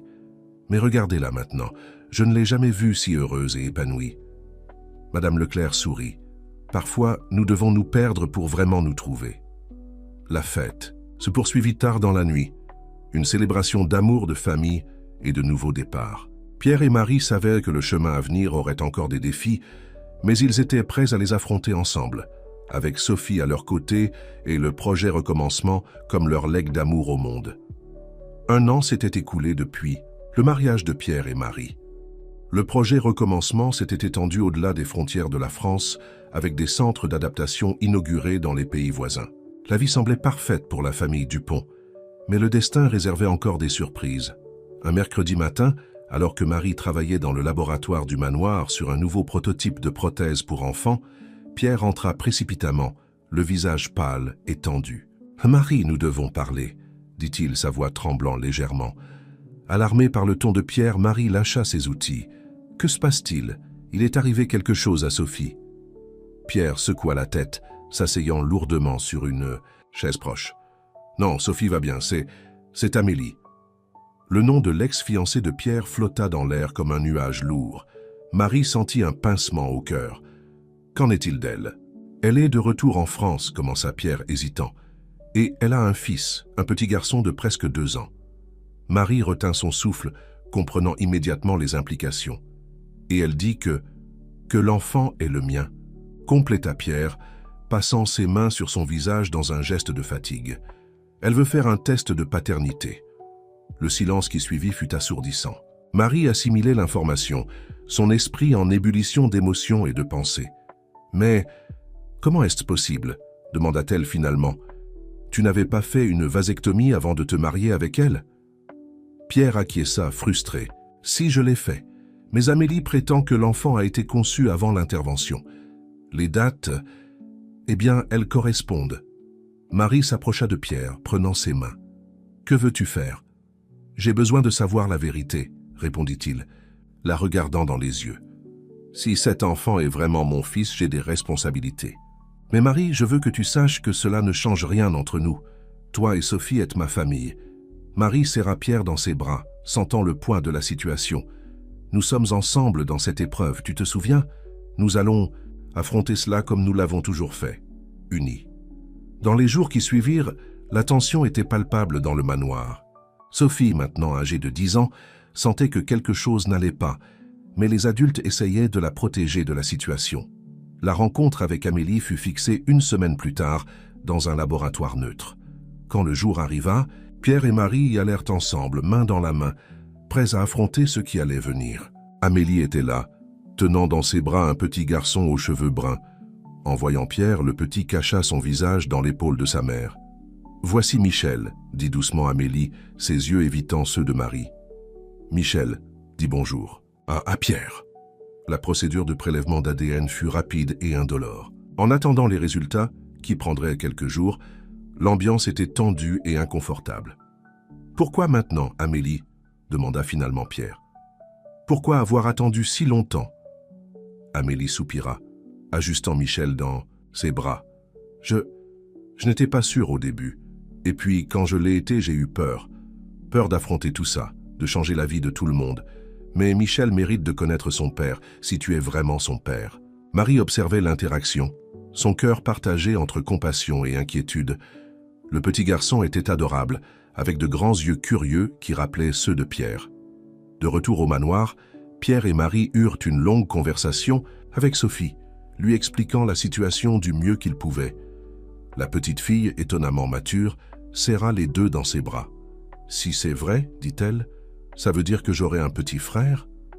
La question innocente de Sophie fit monter les larmes aux yeux de Marie et Pierre. « Peut-être, ma chérie, » répondit Marie. « Mais quoi qu'il arrive, nous serons toujours une famille. » Les jours qui suivirent furent une montagne russe émotionnelle.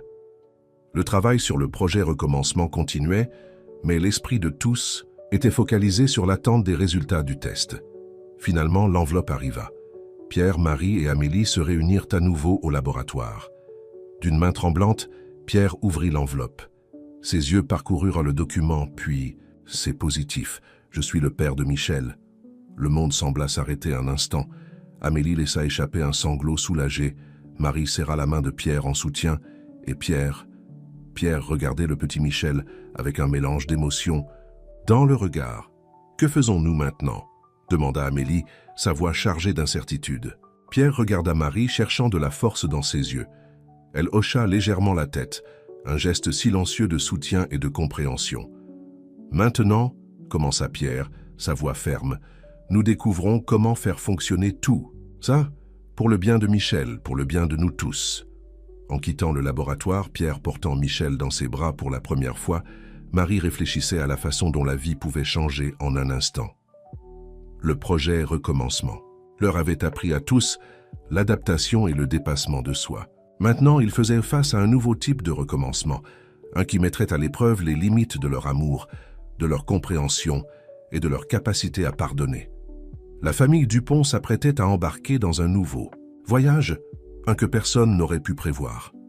Mais ensemble, avec amour et détermination, ils étaient prêts à affronter tous les défis que le destin leur réserverait.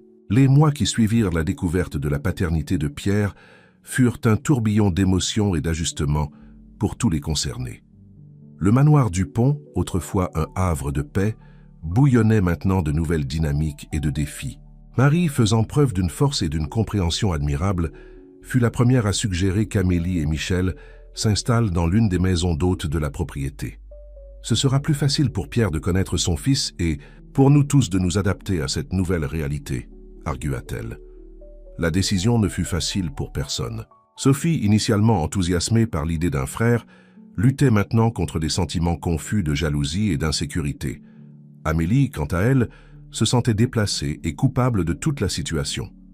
Un après-midi, alors, que Pierre jouait avec Michel dans le jardin, Marie trouva Amélie seule sur la terrasse de la maison d'hôte, les yeux rougis d'avoir trop pleuré. « Je peux m'asseoir » demanda doucement Marie. Amélie acquiesça, surprise par la gentillesse, dans la voix de Marie. « Comment faites-vous » finit-elle par demander. « Comment pouvez-vous être si compréhensive après tout ce que j'ai fait ?» Marie soupira, regardant Pierre et Michel au loin. « Ce n'est pas facile, Amélie, mais j'ai appris que la rancœur ne fait que nous empoisonner. Et en regardant ce petit garçon, je vois qu'il mérite toutes les chances d'avoir une famille heureuse. Je suis tellement désolée, murmura Amélie, les larmes coulant. Pour tout, pour le mensonge sur les prothèses, pour avoir abandonné Pierre quand il avait le plus besoin de moi, pour avoir caché Michel si longtemps. Le passé ne peut pas être changé, répondit Marie, posant une main réconfortante sur l'épaule d'Amélie. Mais l'avenir est entre nos mains.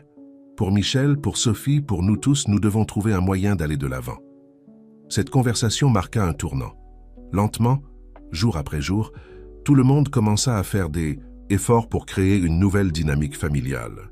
Pierre partageait son temps entre le travail sur le projet Recommencement, les moments avec Sophie et Marie, et les heures précieuses où il apprenait à connaître Michel. Le petit garçon, d'abord timide, s'attacha rapidement à son père, fasciné par ses jambes magiques.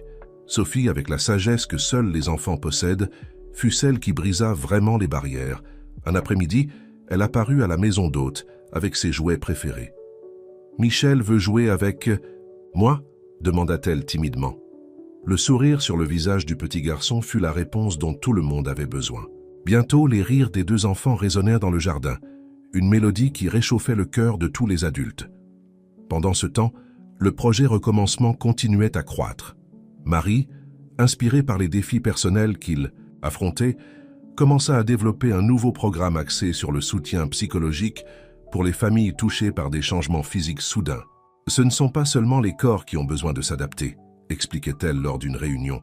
« Les esprits et les cœurs ont aussi besoin de soutien. » Un soir, des mois après l'arrivée de Michel, la famille élargie se réunit pour un dîner. La table était pleine.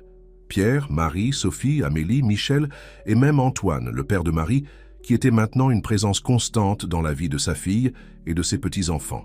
Alors que tous partagèrent des histoires et des rires, Pierre demanda l'attention de tous. « Je voulais vous remercier », commença-t-il, sa voix chargée d'émotion. « Remercier chacun d'entre vous pour votre patience, votre amour et votre compréhension. Il y a un an, je ne savais pas comment nous allions gérer tout cela, mais regardez-nous maintenant. » Il prit la main de Marie, la regardant dans les yeux. « Mon amour, ta force et ta compassion m'inspirent chaque jour. Tu es le cœur de cette famille. » Se tournant vers Amélie, il continua. « Amélie, merci d'avoir amené Michel dans nos vies et de faire tant d'efforts pour que ça fonctionne. Sophie, il sourit à sa fille adoptive, tu m'as appris le vrai sens de l'amour inconditionnel. Et Michel, il ébouriffa les cheveux du petit garçon. Tu es une joie que je ne savais pas qu'il me manquait dans ma vie. » Tout le monde à table avait les larmes aux yeux. Marie leva son verre. « Un toast », proposa-t-elle, « à la famille.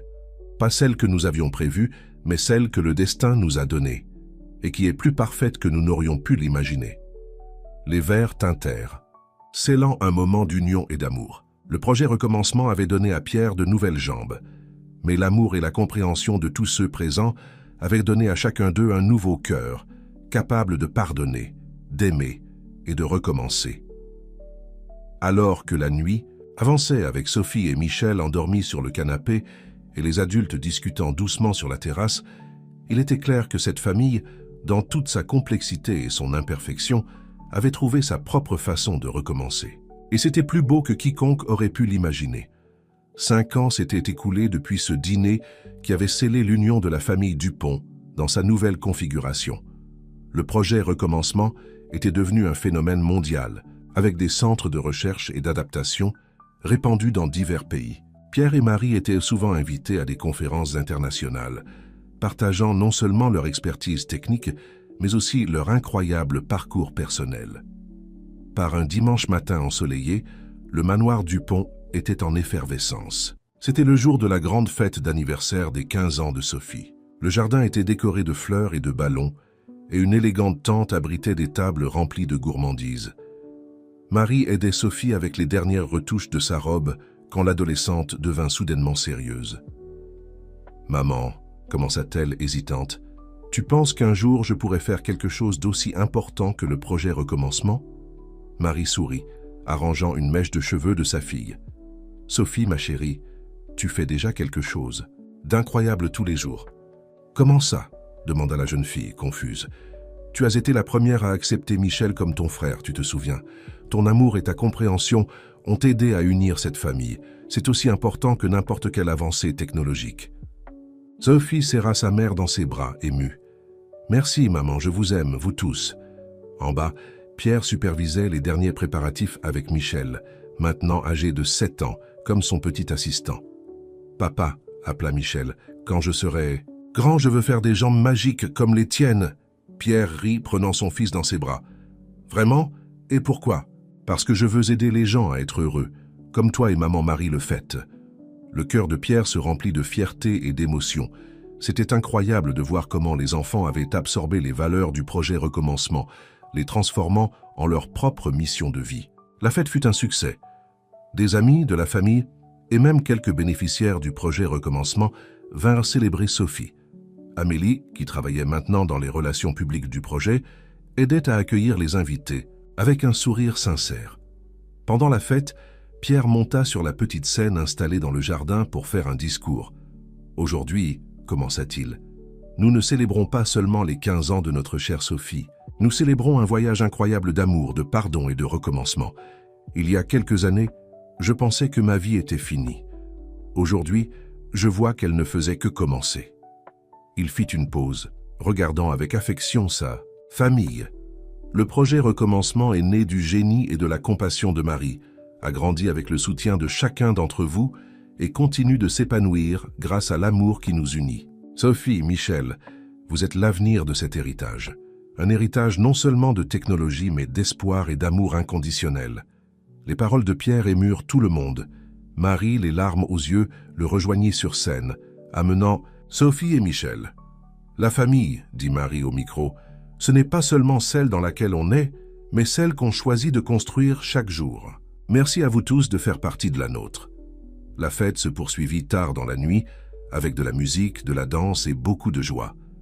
Dans un moment tranquille, Pierre trouva Antoine, le père de Marie, observant la scène avec un sourire serein. « Vous savez, Pierre, dit le vieil homme, quand Marie a quitté la Suède, j'ai pensé qu'elle faisait la plus grande erreur de sa vie.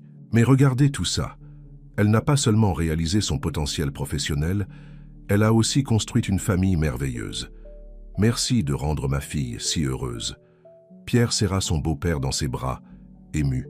« Nous sommes tous bénis.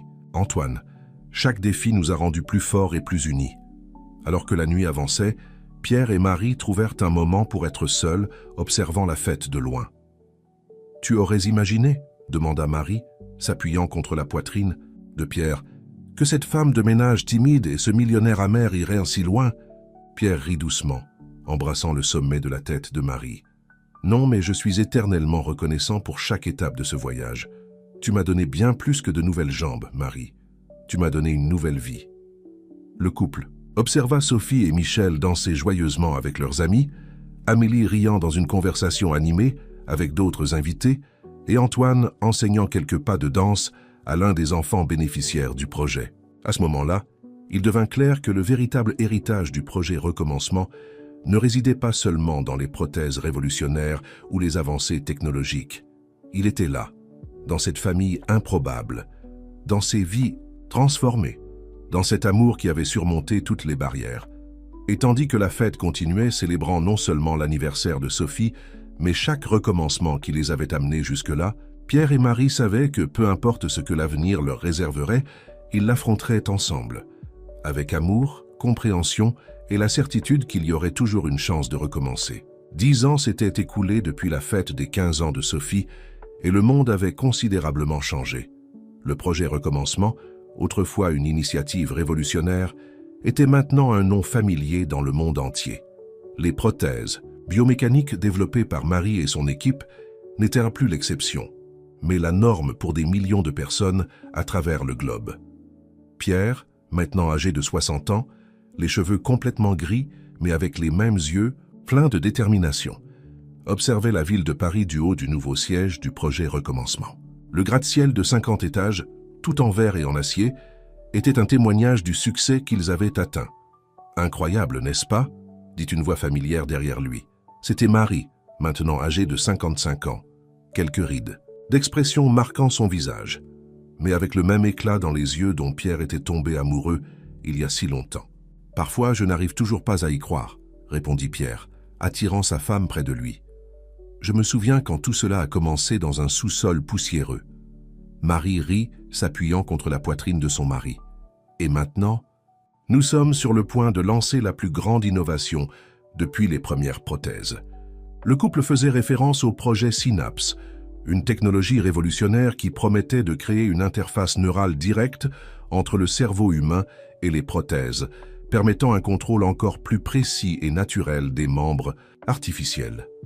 À l'étage inférieur, une réunion importante était sur le point de commencer.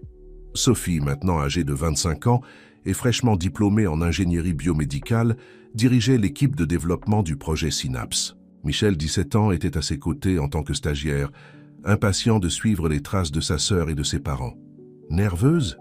demanda Michel, remarquant que Sophie ajustait sans cesse sa présentation sur sa tablette. Sophie sourit à son frère. « Un peu. Ce n'est pas tous les jours qu'on présente quelque chose qui peut changer le monde, n'est-ce pas ?» La salle de conférence se remplit rapidement. Des investisseurs, des scientifiques, des journalistes et même des représentants de gouvernements de divers pays s'installèrent, tous impatients de voir la prochaine révolution du projet Recommencement. Pierre et Marie entrèrent en dernier, prenant place au premier rang. Avec un signe d'encouragement à leurs enfants, Pierre donna le coup d'envoi de la présentation. « Mesdames et messieurs, commença-t-il, sa voix forte résonnant dans la salle, il y a 20 ans, nous avons commencé un voyage pour redonner mobilité et indépendance à des millions de personnes à travers le monde. Aujourd'hui, nous sommes sur le point de franchir la prochaine étape de ce voyage. » Il fit un geste vers Sophie, qui prit le centre de la scène avec assurance. « C'est avec une grande fierté que je passe la parole à la responsable du projet. Synapse, ma fille, le docteur Sophie Dupont. » Sophie prit une profonde inspiration et commença sa présentation.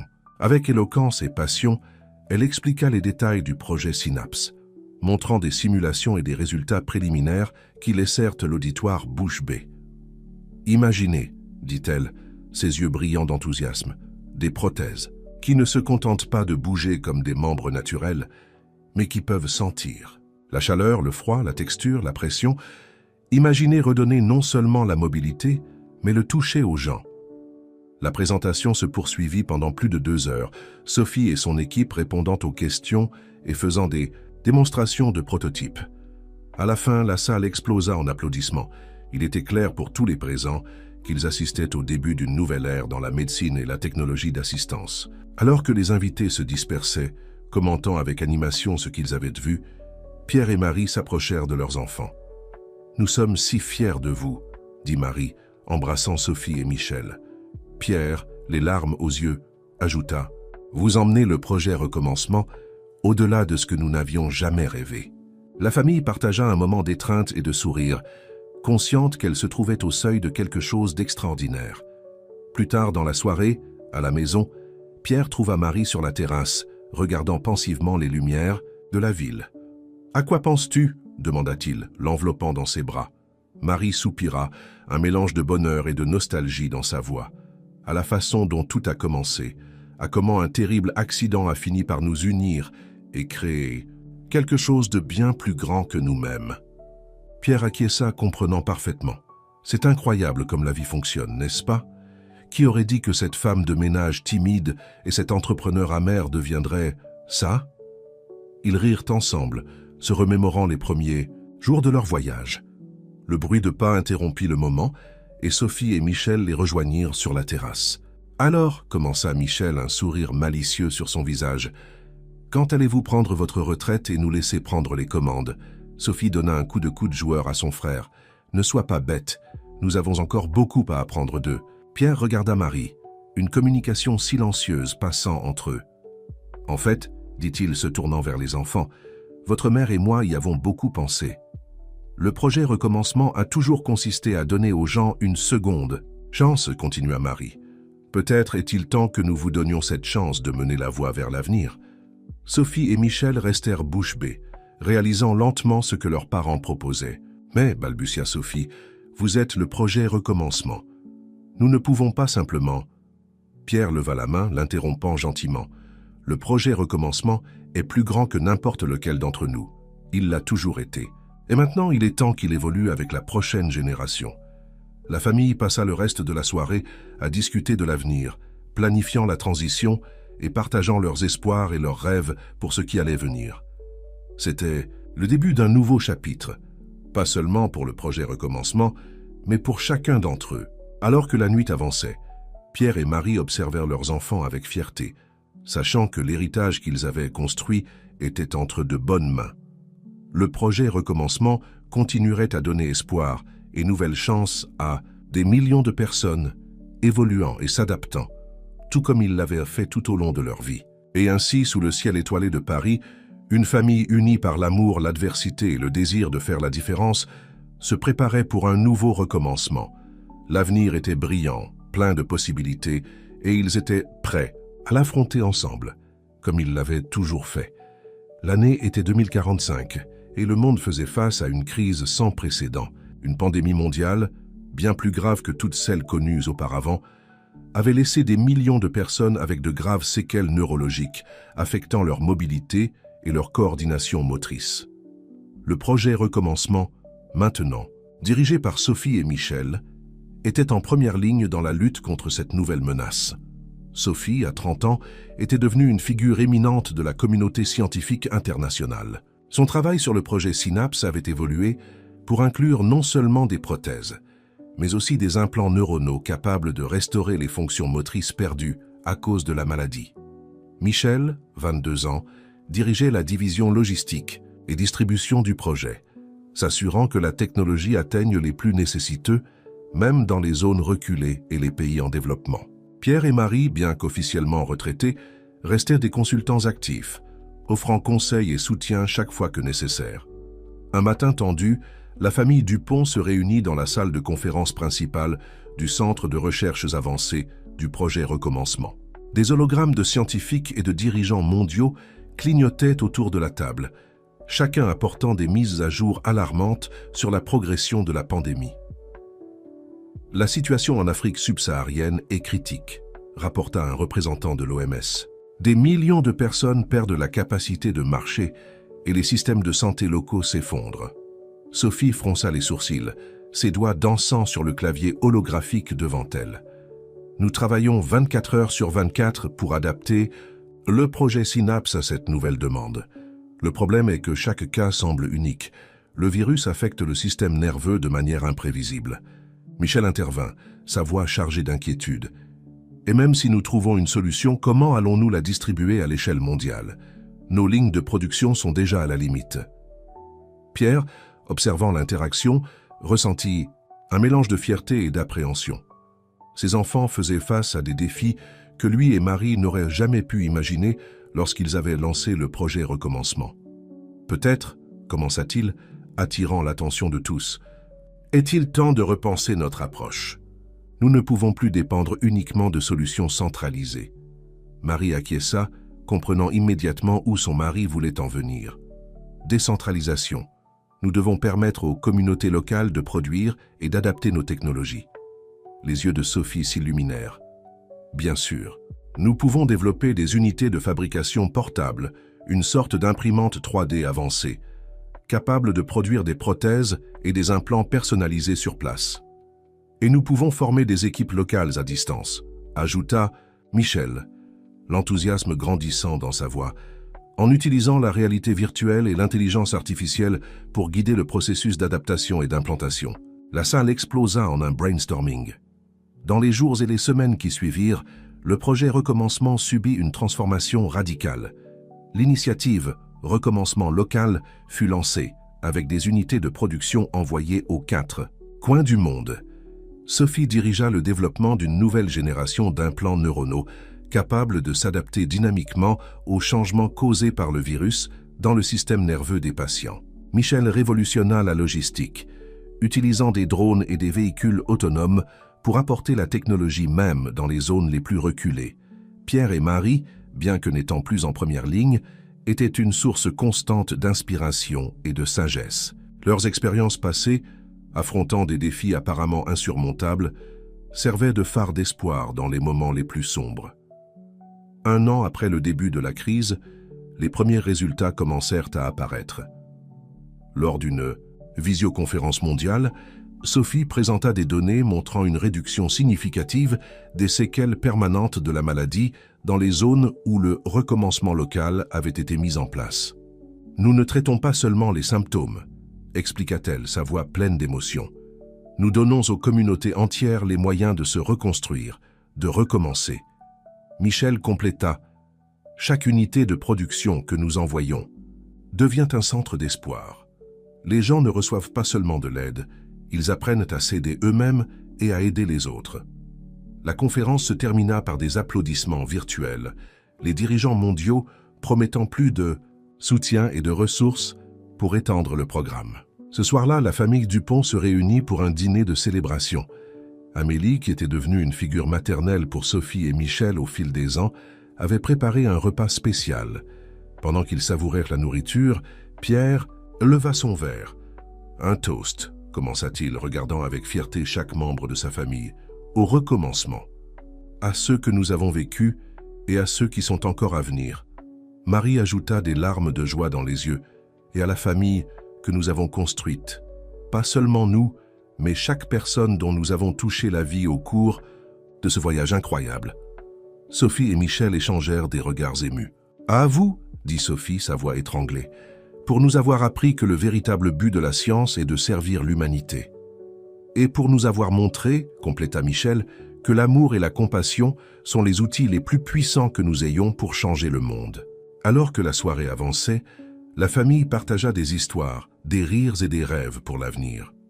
Le projet Recommencement avait beaucoup évolué au-delà de ses humbles origines, mais son cœur restait le même, la croyance inébranlable dans le pouvoir du recommencement, dans la résilience de l'esprit humain et dans la force transformatrice de l'amour. Dehors, le monde faisait encore face à d'énormes défis. Mais dans cette maison, dans le cercle de cette famille improbable, unie par le destin et renforcée par l'amour, il y avait la certitude que, ensemble, ils pourraient surmonter tout obstacle.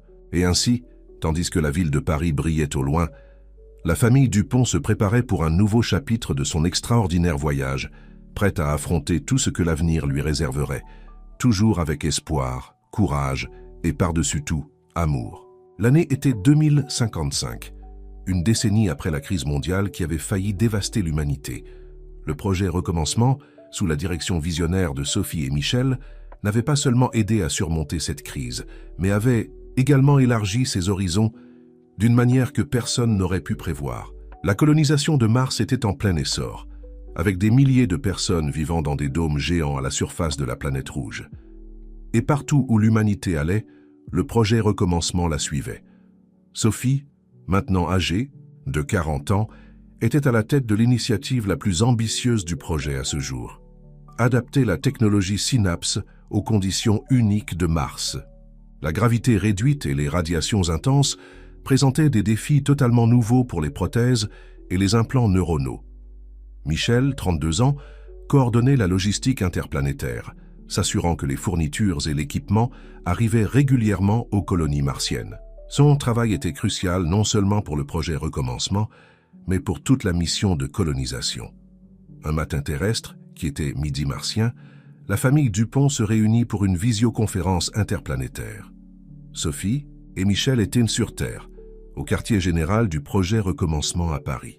Pierre et Marie, maintenant âgés respectivement de 70 et 65 ans, avaient surpris tout le monde en se portant volontaires pour une mission de 2 ans sur Mars, aidant à établir la première clinique du projet Recommencement hors de la Terre. « Comment vont les choses là-bas, les parents ?»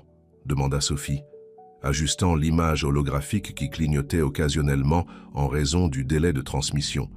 Pierre, son visage plus ridé mais ses yeux toujours brillants, sourit. Fascinante. Les défis ici sont uniques, mais nous faisons des progrès incroyables. Marie acquiesça, ajoutant « La demande pour nos technologies est énorme. Ce ne sont pas seulement les personnes handicapées physiques qui ont besoin d'aide ici. L'adaptation à l'environnement martien est difficile pour tout le monde. » Michel se pencha en avant, intrigué. « Dites-nous en plus, quel genre d'adaptation voyez-vous » « Eh bien, commença Marie, entrant en mode scientifique, la gravité réduite provoque une atrophie musculaire et une perte osseuse à des taux alarmants. Nous utilisons des versions modifiées de nos exosquelettes pour simuler la gravité terrestre et maintenir la santé des colons. » Pierre continua. « Et les implants neuronaux sont utilisés d'une manière que nous n'avions jamais imaginée.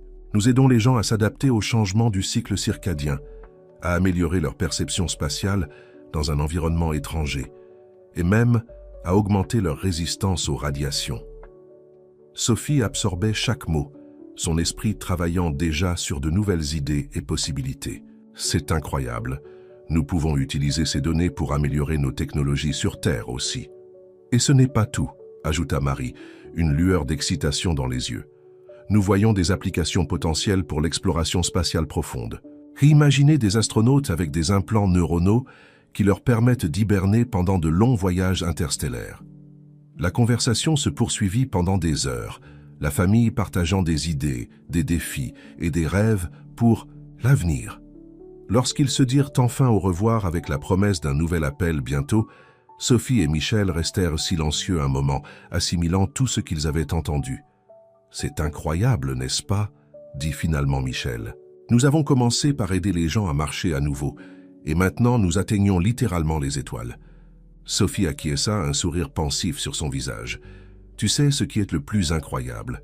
Comment nos parents, même après toutes ces années, sont toujours à l'avant-garde, nous inspirant encore à aller plus loin. » Dans les semaines qui suivirent, le projet Recommencement entra dans une nouvelle phase d'innovation frénétique.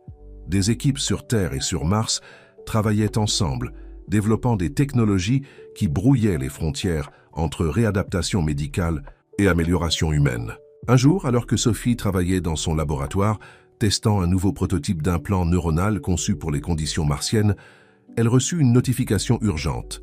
C'était de Michel. « Sophie, viens vite dans la salle de conférence, tu dois voir ça. » Intriguée et un peu inquiète, Sophie courut rejoindre son frère.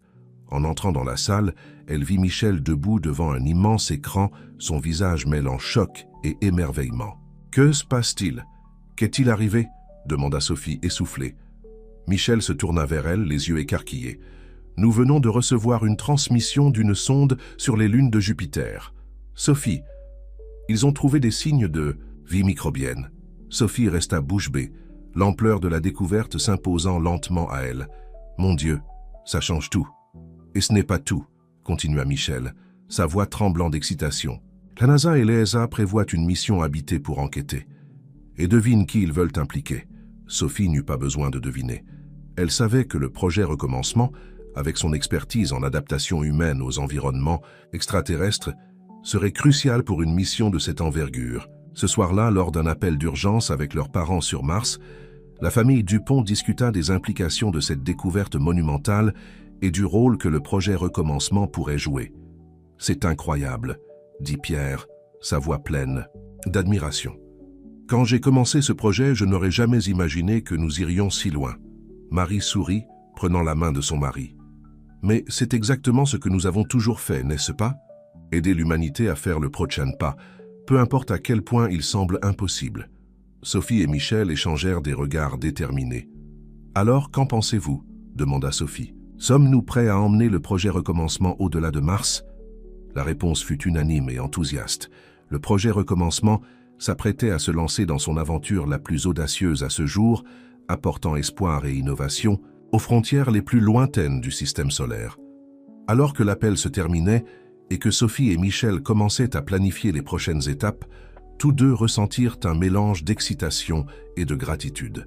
De l'excitation pour l'avenir incroyable qui s'ouvrait devant eux, et de la gratitude pour le voyage extraordinaire qui les avait amenés jusque-là. Le projet Recommencement, né de l'amour et de l'adversité dans un sous-sol il y a tant d'années, se préparait maintenant à toucher les étoiles. Et la famille Dupont, unie par le destin et renforcée par les défis, était prête à montrer la voie, toujours avec le cœur plein d'espoir et les yeux tournés vers l'horizon infini de demain. L'année était 2075 et l'humanité était au bord de sa plus grande aventure. La mission vers les lunes de Jupiter, baptisée Projet Gaïa, était sur le point d'être lancée. Le projet Recommencement, désormais une institution mondiale et interplanétaire, était au cœur de cette entreprise historique. Sophie, à 60 ans, dirigeait l'équipe responsable des systèmes de maintien de la vie et d'adaptation humaine pour le long voyage. Ces implants neuronaux de dernière génération permettraient non seulement aux astronautes de survivre au voyage de 5 ans, mais les aideraient également à communiquer directement avec les sondes robotiques qui exploreraient les lunes. La recherche de vie. Michel, 52 ans, avait révolutionné la logistique spatiale. 16 usines quantiques pouvaient matérialiser directement dans l'espace les pièces et les fournitures nécessaires, réduisant considérablement la charge utile requise pour les missions de longue durée. Pierre et Marie, maintenant âgés, de 90 et 85 ans respectivement, étaient revenus sur Terre après leur mission sur Mars. Bien qu'ils ne soient plus activement impliqués dans les opérations quotidiennes, leurs conseils et leurs visions étaient toujours hautement valorisés. À la veille du lancement, la famille Dupont se réunit à la base de lancement en Guyane française. L'énorme fusée, décorée des logos du projet Recommencement et des diverses agences spatiales impliquées, se dressait majestueusement contre le ciel étoilé. « C'est incroyable de penser à quel point nous sommes arrivés là », dit Pierre, sa voix faible mais toujours pleine d'admiration. Il était dans un fauteuil roulant avancé, témoignage des progrès continus du projet Recommencement. Marie, à ses côtés, acquiesça. Malgré son âge avancé, ses yeux brillaient toujours de la même curiosité et passion qu'il y a des décennies. D'un sous-sol à Paris aux lunes de Jupiter, qui aurait pu l'imaginer? Sophie s'approcha de ses parents, tenant les mains des deux. « Tout cela est grâce à vous. Vous nous avez appris à rêver grand, à ne jamais abandonner, à toujours chercher des moyens d'aider les autres. » Michel les rejoignit, posant ses mains sur les épaules de ses parents. Et plus important encore, vous nous avez appris le pouvoir de l'amour et de la famille. Peu importe jusqu'où nous allons dans l'espace, ce sont ces liens qui nous maintiennent ancrés. La famille partagea un moment de silence, chacun perdu dans ses propres réflexions sur l'incroyable voyage qui les avait amenés jusqu'ici. Silence fut rompu par le bruit de pas qui approchait. C'était Amélie, maintenant âgée de 75 ans, accompagnée d'une jeune femme d'une trentaine d'années. « Désolé pour le retard », dit Amélie en souriant. « J'aimerais vous présenter quelqu'un de très spécial. Voici Lucie, la petite fille de Pierre. » Lucie, avec des yeux brillants qui rappelaient ceux de Pierre dans sa jeunesse, sourit timidement à la famille. « C'est un honneur de vous rencontrer enfin tous en personne, » dit-elle. « Mon grand-père Michel m'a raconté tant d'histoires incroyables sur notre famille et le projet Recommencement. » Pierre tendit sa main tremblante vers son arrière-petite-fille. « Bienvenue dans la famille, Lucie. Je suis si heureux que tu aies pu être ici pour ce moment historique. » Sophie et Michel échangèrent des regards émus. Voir 4 générations de la famille Dupont réunies en ce moment crucial était un puissant témoignage de l'héritage qu'ils avaient construit. « Alors Lucie, commença Sophie, curieuse, j'ai entendu dire que tu suivais les traces de la famille dans le projet Recommencement ?» Lucie acquiesça avec enthousiasme. « Oui, je travaille dans la division de bio-ingénierie sur Mars. Nous développons des écosystèmes autosuffisants qui pourront être utilisés dans de futures colonisations. » La conversation s'anima, Lucie partageant ses idées novatrices et la famille, s'offrant des perspectives basées sur des décennies d'expérience. C'était un bel exemple de la façon dont les connaissances et la passion du progrès avaient été transmises de génération en génération. À mesure que la nuit avançait, l'excitation dans le centre spatial augmentait. Les techniciens et les ingénieurs couraient d'un côté à l'autre, faisant les derniers préparatifs pour le lancement historique. Sophie fut appelée pour une dernière vérification des systèmes neuronaux des astronautes. Michel devait superviser le chargement final des usines quantiques dans le vaisseau. Avant de se séparer, la famille se réunit pour une dernière étreinte de groupe. « Rappelez-vous, dit Marie, sa voix chargée d'émotion, peu importe à quel point nous allons loin ou à quel point nous devenons grands, le cœur du projet Recommencement sera toujours le même. Donner aux gens une chance de recommencer, de surmonter les limites, de réaliser l'impossible. » Pierre acquiesça, ajoutant « et faire tout cela avec compassion, amour et la croyance inébranlable en la capacité humaine d'évoluer et de s'adapter. » Quand Sophie et Michel partirent pour leurs tâches respectives, Lucie resta en arrière avec ses arrière-grands-parents, Amélie et son grand-père Michel. Ensemble, ils observèrent les derniers préparatifs, chacun perdu dans ses propres pensées sur l'avenir qui s'ouvrait devant eux. Le lendemain matin, quand le soleil se leva à l'horizon, illuminant la majestueuse fusée, le compte à rebours commença. Des millions de personnes à travers le monde et dans les colonies martiennes regardaient avec anticipation. Lorsque la fusée décolla enfin, déchirant le ciel avec une traînée de feu et de promesses, la famille Dupont observait avec des larmes dans les yeux et des cœurs remplis de fierté. Ce n'était pas seulement une mission spatiale qui décollait, c'était le rêve de générations, né de l'amour de deux improbables alliés dans un sous-sol à Paris, atteignant maintenant les étoiles. Alors que le vaisseau disparaissait dans le ciel bleu, Pierre serra la main de Marie, tous deux ressentant le poids et la gloire de ce moment. « Nous avons réussi, mon amour, » murmura-t-il. « Nous avons donné au monde un nouveau recommencement. » Marie sourit, des larmes de joie coulant sur son visage ridé. « Non, mon chéri, nous avons donné à l'univers un nouveau recommencement. » Et ainsi, alors que l'humanité se lançait vers l'inconnu, l'héritage du projet Recommencement brillait, plus fort que jamais.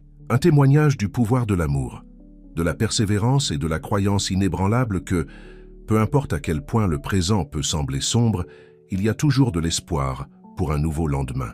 Le projet Recommencement, né de l'adversité et nourri par l'amour, était devenu un phare pour l'humanité, éclairant le chemin vers un avenir où chaque défi était une opportunité de grandir, d'évoluer et par-dessus tout, de recommencer.